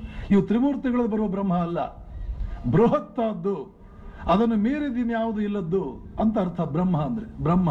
ವೇದಾಂತದಲ್ಲಿ ಬ್ರಹ್ಮ ಅಹಂ ಬ್ರಹ್ಮಾಸ್ಮಿ ಅಂದ್ರೆ ಅದೇ ಅರ್ಥ. ಅಯಮಾತ್ಮ ಬ್ರಹ್ಮವಿದ ಆಪ್ನೋತಿ ಪರಂ. 1,00,000 ಸಲ ಬರುತ್ತೆ ಬ್ರಹ್ಮ ಅನ್ನೋ ಪದ ವೇದಾಂತದಲ್ಲಿ. ಆ ಬ್ರಹ್ಮ ಅಂದ್ರೆ ಅದೆಲ್ಲ ಏನರ್ಥ? ಬ್ರಹ್ಮ ಅಂದ್ರೆ ಏನು? ಯಾವುದು ಎಲ್ಲವನ್ನು ಒಳಗೊಂಡಿದೆಯೋ, ಯಾವುದರಿಂದ ಎಲ್ಲವೂ ಆಗಿದೆಯೋ, ಯಾವುದನ್ನು ತಿಳಿದರೆ ಎಲ್ಲವನ್ನು ತಿಳಿದಂತೆ ಆಯಿತು, ಅದೇ ಬ್ರಹ್ಮ. ಅದನ್ನು ತಿಳಿಯೋದರಲ್ಲಿ ನಿಷ್ಠೆ ಸನ್ಯಾಸಿ, ಅದನ್ನು ತಿಳ್ಕೊಳ್ಳುವುದರಲ್ಲಿ ಸನ್ಯಾಸಿಯ ಜೀವನ. ಆದ್ದರಿಂದ ಅವನು ಶ್ರೋತ್ರಿಯ ಬ್ರಹ್ಮನಿಷ್ಠ. ಶ್ರೋತ್ರಿಯರು ಬ್ರಹ್ಮನಿಷ್ಠರು ಸನ್ಯಾಸಿಗಳು ಹೇಳ್ತಿರ್ತೀವಿ. ಉತ್ತರ ಕರ್ನಾಟಕದಲ್ಲಂತೂ ಬಹಳ ಹೇಳ್ತೀವಿ ಇದನ್ನು. ಶ್ರೋತ್ರಿಯ ಬ್ರಹ್ಮನಿಷ್ಠರಾದಂತಹ ಇಂತಹ ಮಹಾಸ್ವಾಮಿಗಳು ಬಂದಿದ್ದಾರೆ. ಸನ್ಯಾಸಿ ಇರ್ತಾರೆ ಅವರು. ಅಥವಾ ವೇದಾಂತವನ್ನು ಬಹಳ ಗಂಭೀರವಾಗಿ ತಗೊಂಡು ಅದರ ಅಧ್ಯಯನ, ಅದರ ಅನುಷ್ಠಾನದಲ್ಲಿ ನಿರತರಾಗಿರ್ತಾರೆ. ಸನ್ಯಾಸಿಗಳಾಗಿರ್ಬೇಕಂತಿಲ್ಲ. ಶ್ರೋತ್ರಿಯರು ಬ್ರಹ್ಮನಿಷ್ಠರು. ಶ್ರೋತ್ರಿಯೋ ಗುರುವಿನ ಮೊದಲ ಲಕ್ಷಣ. ಶ್ರೋತ್ರಿಯ ಅಂದ್ರೆ ಒಂದೇ, ಬ್ರಹ್ಮನಿಷ್ಠ ಅಂದ್ರೂ ಒಂದೇ. ಇವನು ಬ್ರಹ್ಮನಿಷ್ಠನು. ಅನಂತತೆಯನ್ನು ತಿಳಿಯುವುದರಲ್ಲಿ ಬಹಳ ಆಸಕ್ತಿಯನ್ನು ಹೊಂದಿ ಆ ನಿಟ್ಟಿನಲ್ಲಿ ಬಹಳ ಕೃಷಿ ಮಾಡಿದವನು. ಔರಜನೋ ಪಾಪರಹಿತನೋ. ನಡವಳಿಕೆಗಳಲ್ಲಿ, ಕೃತಿಗಳಲ್ಲಿ, ಮಾತುಗಳಲ್ಲಿ, ಮನಸ್ಸಿನಲ್ಲಿ ಪಾಪವಿಲ್ಲದವನೋ, ಔರಜನೋ ಅಕಾಮಹತೋ, ತಾನಾಗಿ ಬಂದಿದ್ದಕ್ಕೆ ತಗೊಂಡವನೇ ಹೊರತು ತಾನಾಗಿ ಯಾವ ವಸ್ತುವಿನ ಹಿಂದೆಯೂ ಬೆನ್ನು ಹತ್ತಿದವನಲ್ಲ. ತಾನಾಗಿ ಬಂದಿದ್ದನ್ನು ತಗೋಬಹುದು, ಕೆಲವು ಸಲ ಬೇಡ ಅನ್ಬಹುದು, ಕೆಲವು ಸಲ ತಗೋಬಹುದು ತಾನಾಗಿ ಬಂದ್ರೆ. ಇವನು ಅಕಾಮಹತ, ಆಸೆಗಳಿಗೆ ಏಟು ಕೊಟ್ಟವನು ಅಂತ ಅರ್ಥ.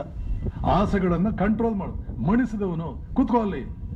ಆಸೆಗಳನ್ನು ಮೆಟ್ಟಿ ನಿಂತವನು ಅಕಾಮಹತ. ಬ್ರಹ್ಮವಿತ್ತಮಃ, ಬ್ರಹ್ಮವನ್ನು ತಿಳಿದವರಲ್ಲಿ ಶ್ರೇಷ್ಠರಲ್ಲಿ ಶ್ರೇಷ್ಠನಾದವನು. ಬ್ರಹ್ಮಣ್ಯುಪರತಿ ಶಾಂತಿ, ಬ್ರಹ್ಮವನ್ನು ತಿಳಿದಂತಹ ವ್ಯಕ್ತಿಗಳಲ್ಲಿ ಯಾವ ಶಾಂತಿ ಇರುತ್ತೋ ಆ ಶಾಂತಿ ಮೂರ್ತಿಯಾಗಿ, ಶಾಂತ ಮೂರ್ತಿಯಾಗಿ ಬದುಕ್ತಾ ಇರೋನು. ನಿರಿಂಧನ ಇವಾನಲಹ, ಬೆಂಕಿ ಎಲ್ಲವನ್ನು ತಿಂದು ಎಲ್ಲವನ್ನು ಸುಟ್ಟು ಆಮೇಲೆ ಶಾಂತವಾಗಿರುವಂತೆ ಯಾವ ಪಾಪ, ಯಾವ ಆಸೆ, ಯಾವ ಆಕಾಂಕ್ಷೆ, ಯಾವ ಅನೀತಿ, ಯಾವ ಅತ್ಯಾಚಾರ, ಇದು ಯಾವುದು ಇವನ ಹತ್ತಿರ ಬಂದರೆ ಅದು ಸುಟ್ಟು ಹೋಗುತ್ತೆ. ಆ ತರದ ಒಂದು ಶಕ್ತಿಯನ್ನು ಪಡೆದುಕೊಂಡವನು. ಆಹೇತುಕ ದಯಾ ಸಿಂಧು, ಕಾರಣವಿಲ್ಲದೇನೆ ತನ್ನ ವಿದ್ಯಾರ್ಥಿಯ ಮೇಲೆ ವಿಶೇಷವಾಗಿ ದಯೆಯನ್ನು ಹರಿಸುವವನು, ದಯೆ ತೋರುವವನು. ಕಾರಣ ಇಲ್ಲೇನೆ ವಿದ್ಯಾರ್ಥಿ ಅಂದ್ರೆ ಸಾಕು, ನನ್ನ ವಿದ್ಯಾರ್ಥಿ, ಅವನು ಬಹಳ ದಯೆ, ಅವನು ಕಂಡ್ರೆ ಬಹಳ ಇಷ್ಟ. ಏನಕ್ಕೆ? ಏನೋ ಇಲ್ಲ, ಸುಮ್ಮನೆ ಹಾಗೆ. ಅದೂ ಕಾರಣವಿಲ್ಲ. ವಿದ್ಯಾರ್ಥಿ ಆಗಿದ್ದಾನೆ ಅಂತಲೂ ಕಾರಣವಿಲ್ಲ. ಎಲ್ಲರ ಮೇಲೂ ನಿರಂತರ ದಯೆ ತೋರುವಂತಹ ಪ್ರವೃತ್ತಿ. ಯಾರು ಏನು ಕೇಳಿದ್ರು ಇದ್ರೆ ಕೊಟ್ಟು ಬಿಡೋನು, ದಯ. ಆಹೇತುಕ ದಯಾ ಸಿಂಧು ಬಂಧುರಾಮ್ ಅಮತಾಂ ಸತಾಂ. ಗುರುಗಳೇ ನಿಮ್ಮಲ್ಲಿ ಶರಣಾಗತನಾಗಿದ್ದೇನೆ ಅಂತ ಹತ್ತಿರ ಬಂದರೆ ಬಂಧುವಾಗಿ ಸ್ವೀಕರಿಸುವವನು. ಇದು ಗುರುಗಳ ಲಕ್ಷಣ. ನರೇಂದ್ರ ಲೋಕ ಗುರು ಆಗೋದಕ್ಕೆ ಹೊರಟಿದ್ದಾನೆ. ಇವನು ಬ್ರಹ್ಮಣ್ಯುಪರತಿ ಶಾಂತಿ, ಬ್ರಹ್ಮವಿತ್ತಮಃ, ಶ್ರೋತ್ರಿಯೋ ಔರಜನೋ ಆಗಬೇಕಾದವನು. ಆಂಶಿಕ ಜ್ಞಾನ ಪಡೆದುಕೊಂಡ್ರೆ ಹೇಗೆ? ರಾಮಕೃಷ್ಣರು ಯೋಚನೆ ಮಾಡಿ ಜಗನ್ಮಾತೆಯ ಸಂಪೂರ್ಣವಾದ ಪರಿಚಯ ಮಾಡಿಕೊಟ್ರು. ಇದು ಶಿಲಾಮೂರ್ತಿ ಅಲ್ಲ, ಜೀವಂತ ಮೂರ್ತಿ. ಜಗನ್ಮಾತೆ ಇದ್ದಾಳೆ, ಜೀವಂತ ಮೂರ್ತಿ ಇದ್ದಾಳೆ. ಸಾಧಕನಾದವನು ಭಕ್ತಿಯಿಂದ ಶಿಲಾಮೂರ್ತಿಯಲ್ಲಿ ಅವಳನ್ನು ಜಾಗೃತಗೊಳಿಸಿಕೊಳ್ಳಬಹುದು. ಇದು ಇನ್ನೊಂದು ವಿವೇಕಾನಂದರು ಮುಂದೆ ಸಾರ್ತಾರೆ. If at all you want to fill life into anything, love it from the bottom of your heart. Swamiji, will India come up? ಯಾರೋ ಪ್ರಶ್ನೆ ಕೇಳಿದ್ರು, will India come up? India ಮೇಲೆ ಬರುತ್ತಾ? ವಿವೇಕಾನಂದರು ಹೇಳ್ತಿದ್ರು, ಭಾರತ ದೇಶದಲ್ಲಿ ಒಂದು ನಂಬಿಕೆ ಇದೆ ನೋಡು, ಯಾವುದಾದರೂ ಒಂದು ವಸ್ತುವನ್ನ ನೀನು ಹೃತ್ಪೂರ್ವಕವಾಗಿ ಪ್ರೀತಿಸಿಬಿಟ್ರೆ ಅದಕ್ಕೆ ಲೈಫ್, ಆ ವಸ್ತುವಿಗೆ ಜೀವ ಬಂದ್ಬಿಡುತ್ತೆ, ಪ್ರಾಣ ಬಂದ್ಬಿಡುತ್ತೆ ಆ ವಸ್ತುವಿಗೆ. ಒಂದು ವಸ್ತುವನ್ನು ನೀನು ಹೃತ್ಪೂರ್ವಕವಾಗಿ ಪ್ರೀತಿ ಮಾಡಿದರೆ ಆ ವಸ್ತುವಿಗೆ ಜೀವ ಬಂದ್ಬಿಡುತ್ತದೆ. ಹಾಗೆಯೇ ಇಂಡಿಯಾನ್ ಯಾರಾದರೂ ಪ್ರೀತಿ ಮಾಡಿದ್ದಾದರೆ, ಒಂದಷ್ಟು ಜನ ಪ್ರೀತಿ ಮಾಡಿದ್ದಾದರೆ, ಯಾಕೆ ಇಂಡಿಯಾ ಮೇಲ್ ಬರುವುದಿಲ್ಲ? ಮೇಲ್ ಬರುತ್ತೆ. What is wanted is love. Love India. American ಯುವತಿ ಕೇಳಿದ್ಲು, what is the best way of serving you Swamiji? I want to serve you in the best way. What is the best way of serving you? ತಕ್ಷಣ ವಿವೇಕಾನಂದರು ಹೇಳ್ತಾರೆ, love India. You want to serve me, then love India. ಆ ಮಾತುಗಳ ಹಿನ್ನೆಲೆ ಇಲ್ಲಿ ರಾಮಕೃಷ್ಣ ತೋರಿಸ್ಕೊಟ್ಟಿದ್ದಾರೆ ನರೇಂದ್ರನಿಗೆ. ಶಿಲಾಮೂರ್ತಿ ಅಲ್ವೋದು, ಆರಾಧಕ ಇದಾನಲ್ಲ, ಸಾಧಕ, ಆಧ್ಯಾತ್ಮಿಕ ಸಾಧಕ, ಆರಾಧಕ. ಪೂಜಾರಿ, ಪೂಜೆ ಮಾಡೋದಕ್ಕೆ ಕುಳಿತವನು ಆರಾಧಕ. ಅವನು ಹೃದಯ ಪೂರ್ವಕವಾಗಿ ತಾಯಿಯನ್ನು ಕರೆದಿದ್ದೆ ಆದರೆ ಅವಳು ಓಗೊಡ್ತಾಳೆ ಅಷ್ಟೇ ಅಲ್ಲ, ಎದ್ದು ಬಂದು ನಿಂತ್ಕೊಳ್ತಾಳೆ. ನಂಬಿ ಕರೆದರೆ ತಾಯಿ ಓ ಎನ್ನದೆ ಹೇಳೇನೋ ಅಂತ ರಾಮಕೃಷ್ಣ ಹಾಡ್ತಾ ಇದ್ದಂತ ಒಂದು ಹಾಡು. ನಿನ್ನ ಮರೆತು ಅವಳೆಂತೂ ಇರಬಲ್ಲಳೋ, ಆ ಹಾಡು ನಮ್ಮ ಆಶ್ರಮಗಳಲ್ಲಿ ಹಾಡ್ತೀವಿ ನಾವು. ಅದು ರಾಮಕೃಷ್ಣ ಹಾಡ್ತಾ ಇದ್ದದ್ದು. ಯಾರಾದರೂ ಸಂಶಯಗ್ರಸ್ತರಿದ್ರೆ ನಿಜಕ್ಕೂ ಭಗವಂತ ನಮ್ಮ ಪ್ರಾರ್ಥನೆ ಕೇಳಿಸ್ಕೊಳ್ತಾನ, ನಮ್ಮ ಪೂಜೆ ಅವನು ಇಷ್ಟಪಡ್ತಾನ, ನಮ್ಮ ಜಪ ಅವನಿಗೆ ತಟ್ಟುತ್ತಾ, ನಮ್ಮ ಧ್ಯಾನ ತಟ್ಟುತ್ತಾ, ಅವನು ಗಮನಿಸ್ತಾನ ನಮ್ಮನ್ನ ಅನ್ನುವ ಸಂಶಯಗ್ರಸ್ತ ಜನರಿಗೆ ಉತ್ತರವಾಗಿ ರಾಮಕೃಷ್ಣರು ಈ ಹಾಡು ಹಾಡ್ತಿದ್ರು. ನಂಬಿ ಕರೆದರೆ ಓ ಎನ್ನದೆ ಹೇಳೇನು. ಬಸವಣ್ಣನವರು ಅದನ್ನೇ ಹೇಳ್ತಾ ಇದ್ರು, ನಂಬರು ನೆಚ್ಚರು ಬರಿದೇ ಕರೆವರು, ನಂಬಲರಿಯದೇ ಲೋಕದ ಮನುಜರು. ನಂಬಿ ಕರೆದೊಡೆ ಓ ಎನ್ನನೇ ಶಿವ. ನಂಬಿ ಕರೆದೊಡೆ ಓ ಎನ್ನನೇ ಶಿವ. ನಂಬರು ನೆಚ್ಚರು ಬರಿದೇ ಕರೆವರು, ಆಯಾಸ ಪಟ್ಟುಕೊಳ್ಳುವರು. ಹೀಗೆ ಶ್ರೀರಾಮಕೃಷ್ಣ ನರೇಂದ್ರನಿಗೆ ಒಂದು ದೊಡ್ಡದಾದಂಥ ಒಂದು ವಿಚಾರವನ್ನು ತೋರಿಸಿಕೊಟ್ಟಿದ್ದಾರೆ. ಇನ್ನೊಂದು 6 ತಿಂಗಳು ಸಮಯವಾಗಿದೆ. ಶ್ರೀರಾಮಕೃಷ್ಣರಿಗೆ ಕಾಯಿಲೆ ಬಂದ್ಬಿಟ್ಟಿದೆ. ಮುಂದೆ ವಿವೇಕಾನಂದರು ಹೇಳ್ತಿದ್ರು, ನಾನು ಜಗನ್ಮಾತೆಯನ್ನು ಒಪ್ಪಿಕೊಂಡ ಮೇಲೆ ರಾಮಕೃಷ್ಣರು ಆರೋಗ್ಯವಾಗಿದ್ದುದು 6 ತಿಂಗಳು ಮಾತ್ರ. ಆ ಕ್ಷಣಕ್ಕಾಗಿ ಕಾಯುತ್ತಿದ್ರೇನೋ ಅನ್ನೋ ಹಾಗೆ ಜಗನ್ಮಾತೆಯನ್ನು ನಾನು ಒಪ್ಪಿಕೊಂಡೆ. ಆಮೇಲೆ ಅವರು ತಮ್ಮ ಶರೀರದಲ್ಲಿ ಆರೋಗ್ಯವಾಗಿದ್ದದ್ದು 6 ತಿಂಗಳು. ಆಮೇಲೆ ಅವರ ಆರೋಗ್ಯ ಕೆಡ್ತಾ ಬಂತು. ಯಾಕೆ ಕೆಡ್ತಾ ಬಂದಿದೆ? ಇನ್ನು ಭೂಲೋಕದಲ್ಲಿ ಅವರ ಕರ್ತವ್ಯಗಳು ಏನು ಉಳಿಯಲಿಲ್ಲ. ಭೂಲೋಕದಲ್ಲಿ ಕರ್ತವ್ಯಗಳು ಮಾಡಿ ಮುಗಿಸಿದ ಮೇಲೆ ಮಹಾತ್ಮರು ಇಲ್ಲಿರೋಕೆ ಇಷ್ಟಪಡಲ್ಲ. ಇದರ 1000 ಪಟ್ಟು ಅದ್ಭುತವಾದ ಲೋಕಗಳು ಅವರಿಗೆ ಕಾಯ್ತಾ ಇದೆ. ಆದರೂ ಅವರ ಸ್ವಾರ್ಥಿಗಳಲ್ಲ. ಭೂಲೋಕದ ಜನರಿಗೆ ಅಸಾಧ್ಯವಾದದ್ದನ್ನ ಪಡೆದುಕೊಳ್ಳುವುದಕ್ಕೆ, ಗಳಿಸುವುದಕ್ಕೆ ಅಸಾಧ್ಯವಾದದ್ದನ್ನ ಅವರು ಬಂದು ಗಳಿಸ್ತಾರೆ. ಭೂಲೋಕದ ಜನರಿಗೆ ಗಳಿಸುವುದಕ್ಕೆ ಅಸಾಧ್ಯವಾದದ್ದನ್ನು ಅವರು ಗಳಿಸ್ತಾರೆ. ಗಳಿಸಿ ಅದನ್ನ ಒಂದಷ್ಟು ಜನರಿಗೆ ಹಂಚಿಬಿಡ್ತಾರೆ. ಕೆಲವರು ಒಂದು 50 ಜನರಿಗೆ, ಕೆಲವರು 100 ಜನರಿಗೆ, ಕೆಲವರು ಒಂದು 20 ವರ್ಷ, ಕೆಲವರು ಒಂದು 100 ವರ್ಷ, ಕೆಲವರು 10 ವರ್ಷ. ಎಲ್ಲರಿಗಿಂತಲೂ ದೊಡ್ಡವನು ಬರ್ತಾನೆ, ಅವನನ್ನು ನಾವು ಅವತಾರ ಅಂತ ಕರಿತೀವಿ. ಅವನೊಂದು 1000 ವರ್ಷ, 1,500-2,000 ವರ್ಷ ಹಂಚ್ತಾನೆ. ಅವನು ಪ್ರಪಂಚದಾದ್ಯಂತ ಮೂಲೆ ಮೂಲೆಗೂ ಹೋಗೋ ಹಾಗೆ ಮಾಡ್ತಾನೆ, ಒಂದು ವ್ಯವಸ್ಥೆ ಮಾಡಿಕೊಳ್ತಾನೆ. ಆ ವ್ಯವಸ್ಥೆ ರಾಮಕೃಷ್ಣರು ಆ ಕಡೆಗಿನ ಹೆಚ್ಚು ಗಮನ ಕೊಡಬೇಕಾಗಿದೆ. ಆ ವ್ಯವಸ್ಥೆಯ ಮುಖಂಡನನ್ನು ನಿರ್ಮಾಣ ಮಾಡಿದ್ದಾಯಿತು. ಇನ್ನು ಮುಂದೆ ಒಂದು ದೊಡ್ಡ ವ್ಯವಸ್ಥೆ ಮಾಡಬೇಕಾಗಿದೆ. ಯಾವ ಉದ್ದೇಶಕ್ಕೋಸ್ಕರ ಸ್ವಯಂ ಅವರೇ ಬಂದರೋ, ನಿರ್ವಿಕಲ್ಪ ಸಮಾಧಿಯಾದ ಮೇಲೆ 12 ವರ್ಷ ನಭೂತೋ ಅನ್ನುವ ತಪಸ್ಸಾದ ಮೇಲೆ ರಾಮಕೃಷ್ಣರಿಗೆ ಇನ್ನಿಲ್ಲದ ರೀತಿಯಲ್ಲಿ ಶರೀರದಲ್ಲಿ ಏನೇನೋ ಲಕ್ಷಣಗಳು ಕಾಣಿಸ್ಕೊಳ್ಳೋಕೆ ಪ್ರಾರಂಭವಾದವು. ಏನಿದು? ಶರೀರದ ಮೇಲೆ ಮನಸ್ಸೇ ಬರ್ತಾ ಇಲ್ಲ, ನಿರಂತರ ಸಮಾಧಿ ಸ್ಥಿತಿಗೆ ಹೋಗ್ತಾ ಇದೆ. ಯಾಕಿದೆ ಹೀಗೆ ಅಂತ ಯೋಚನೆ ಮಾಡ್ತಾ ಇದ್ದಾಗ ಜಗನ್ಮಾತೆ ಹೇಳ್ತಾಳೆ, ನೀನು ಭಾವಮುಖದಲ್ಲಿರು, ನಿನ್ನಿಂದ ಧರ್ಮ ಸಂಸ್ಥಾಪನಾ ಕಾರ್ಯ ನಡಿಬೇಕಿದೆ. ಅದಕ್ಕೋಸ್ಕರ ನೀನು ಬಂದಿದ್ದೀಯ. ಧರ್ಮ ಸಂಸ್ಥಾಪನೆಗೋಸ್ಕರ ನೀನು ಬಂದಿದ್ದೀಯ. ಒಂದು ವ್ಯವಸ್ಥೆ ಆಗಬೇಕಾಗಿದೆ. ಅಲ್ಲಿಯವರೆಗೆ ಇನ್ನು ಮುಂದೆ ನೀನು ಭಾವಮುಖದಲ್ಲಿರು. ಭಾವಮುಖ ಅಂತಂದ್ರೆ ಪೂರ್ತಿ ಮನುಷ್ಯನೂ ಅಲ್ಲ, ಸಂಪೂರ್ಣವಾಗಿ ದೇವತೆಯೂ ಅಲ್ಲ, ಆ ಕಡೆ ದೇವತಾ ಸ್ಥಿತಿಯೂ ಅಲ್ಲ, ಈ ಕಡೆ ಮನುಷ್ಯ ಸ್ಥಿತಿಯೂ ಅಲ್ಲ, ಇವೆರಡರ ಮಧ್ಯೆ. ಸಂಪೂರ್ಣವಾಗಿ ಸಮಾಧಿ ಸ್ಥಿತಿಯೂ ಅಲ್ಲ, ಸಂಪೂರ್ಣವಾಗಿ ಜಾಗೃತಾವಸ್ಥೆಯೂ ಅಲ್ಲ, ಆ ಕಡೆ ತುರಿಯಾವಸ್ಥೆಯೂ ಅಲ್ಲ, ಈ ಕಡೆ ಜಾಗೃತಾವಸ್ಥೆಯೂ ಅಲ್ಲ, ಇವೆರಡರ ಮಧ್ಯೆ ರಾಮಕೃಷ್ಣರು ಸಾಧನಾ ಜೀವನದ ನಂತರ ಸಂಪೂರ್ಣವಾಗಿ ಬದುಕಿದ್ದೆ ಈ ಭಾವಮುಖ ಅನ್ನುವಂಥ ಒಂದು ಸ್ಥಿತಿಯಲ್ಲಿ. ಒಂದೊಂದೇ ಯಾವ ವ್ಯವಸ್ಥೆಯಲ್ಲಿ ಧರ್ಮ ಸಂಸ್ಥಾಪನೆ ಆಗಬೇಕಾಗಿದೆಯೋ ಅದರ ನಾಯಕನ ನಿರ್ಮಾಣವಾಗಿದೆ. ಇನ್ನು ಆ ವ್ಯವಸ್ಥೆಯ ನಿರ್ಮಾಣವಾಗಬೇಕಾಗಿದೆ. ಅದಕ್ಕೆ ತಮ್ಮದೇ ವ್ಯವಸ್ಥೆಯೋ ಜಗನ್ಮಾತೆಯ ವ್ಯವಸ್ಥೆಯೋ ಗೊತ್ತಿಲ್ಲ, ಅದು ಮುಂದೆ ನಡೆಯುತ್ತೆ. ಅದೇನು ವ್ಯವಸ್ಥೆ ಅಂತ, ಆ ವ್ಯವಸ್ಥೆಯನ್ನು ಮುಂದೆ ನಡೆಯಬೇಕಾಗಿದೆ. ಅದಕ್ಕೆ ಶರೀರದಲ್ಲಿ ಆರೋಗ್ಯ ಅವಶ್ಯಕತೆ ಇಲ್ಲ. ಆದ್ದರಿಂದ ಅವರ ಆರೋಗ್ಯ ಇನ್ನು ಮುಂದೆ ಸರಿಯಾಗಿರೋದು ನಾವು ನೋಡೋದೇ ಇಲ್ಲ.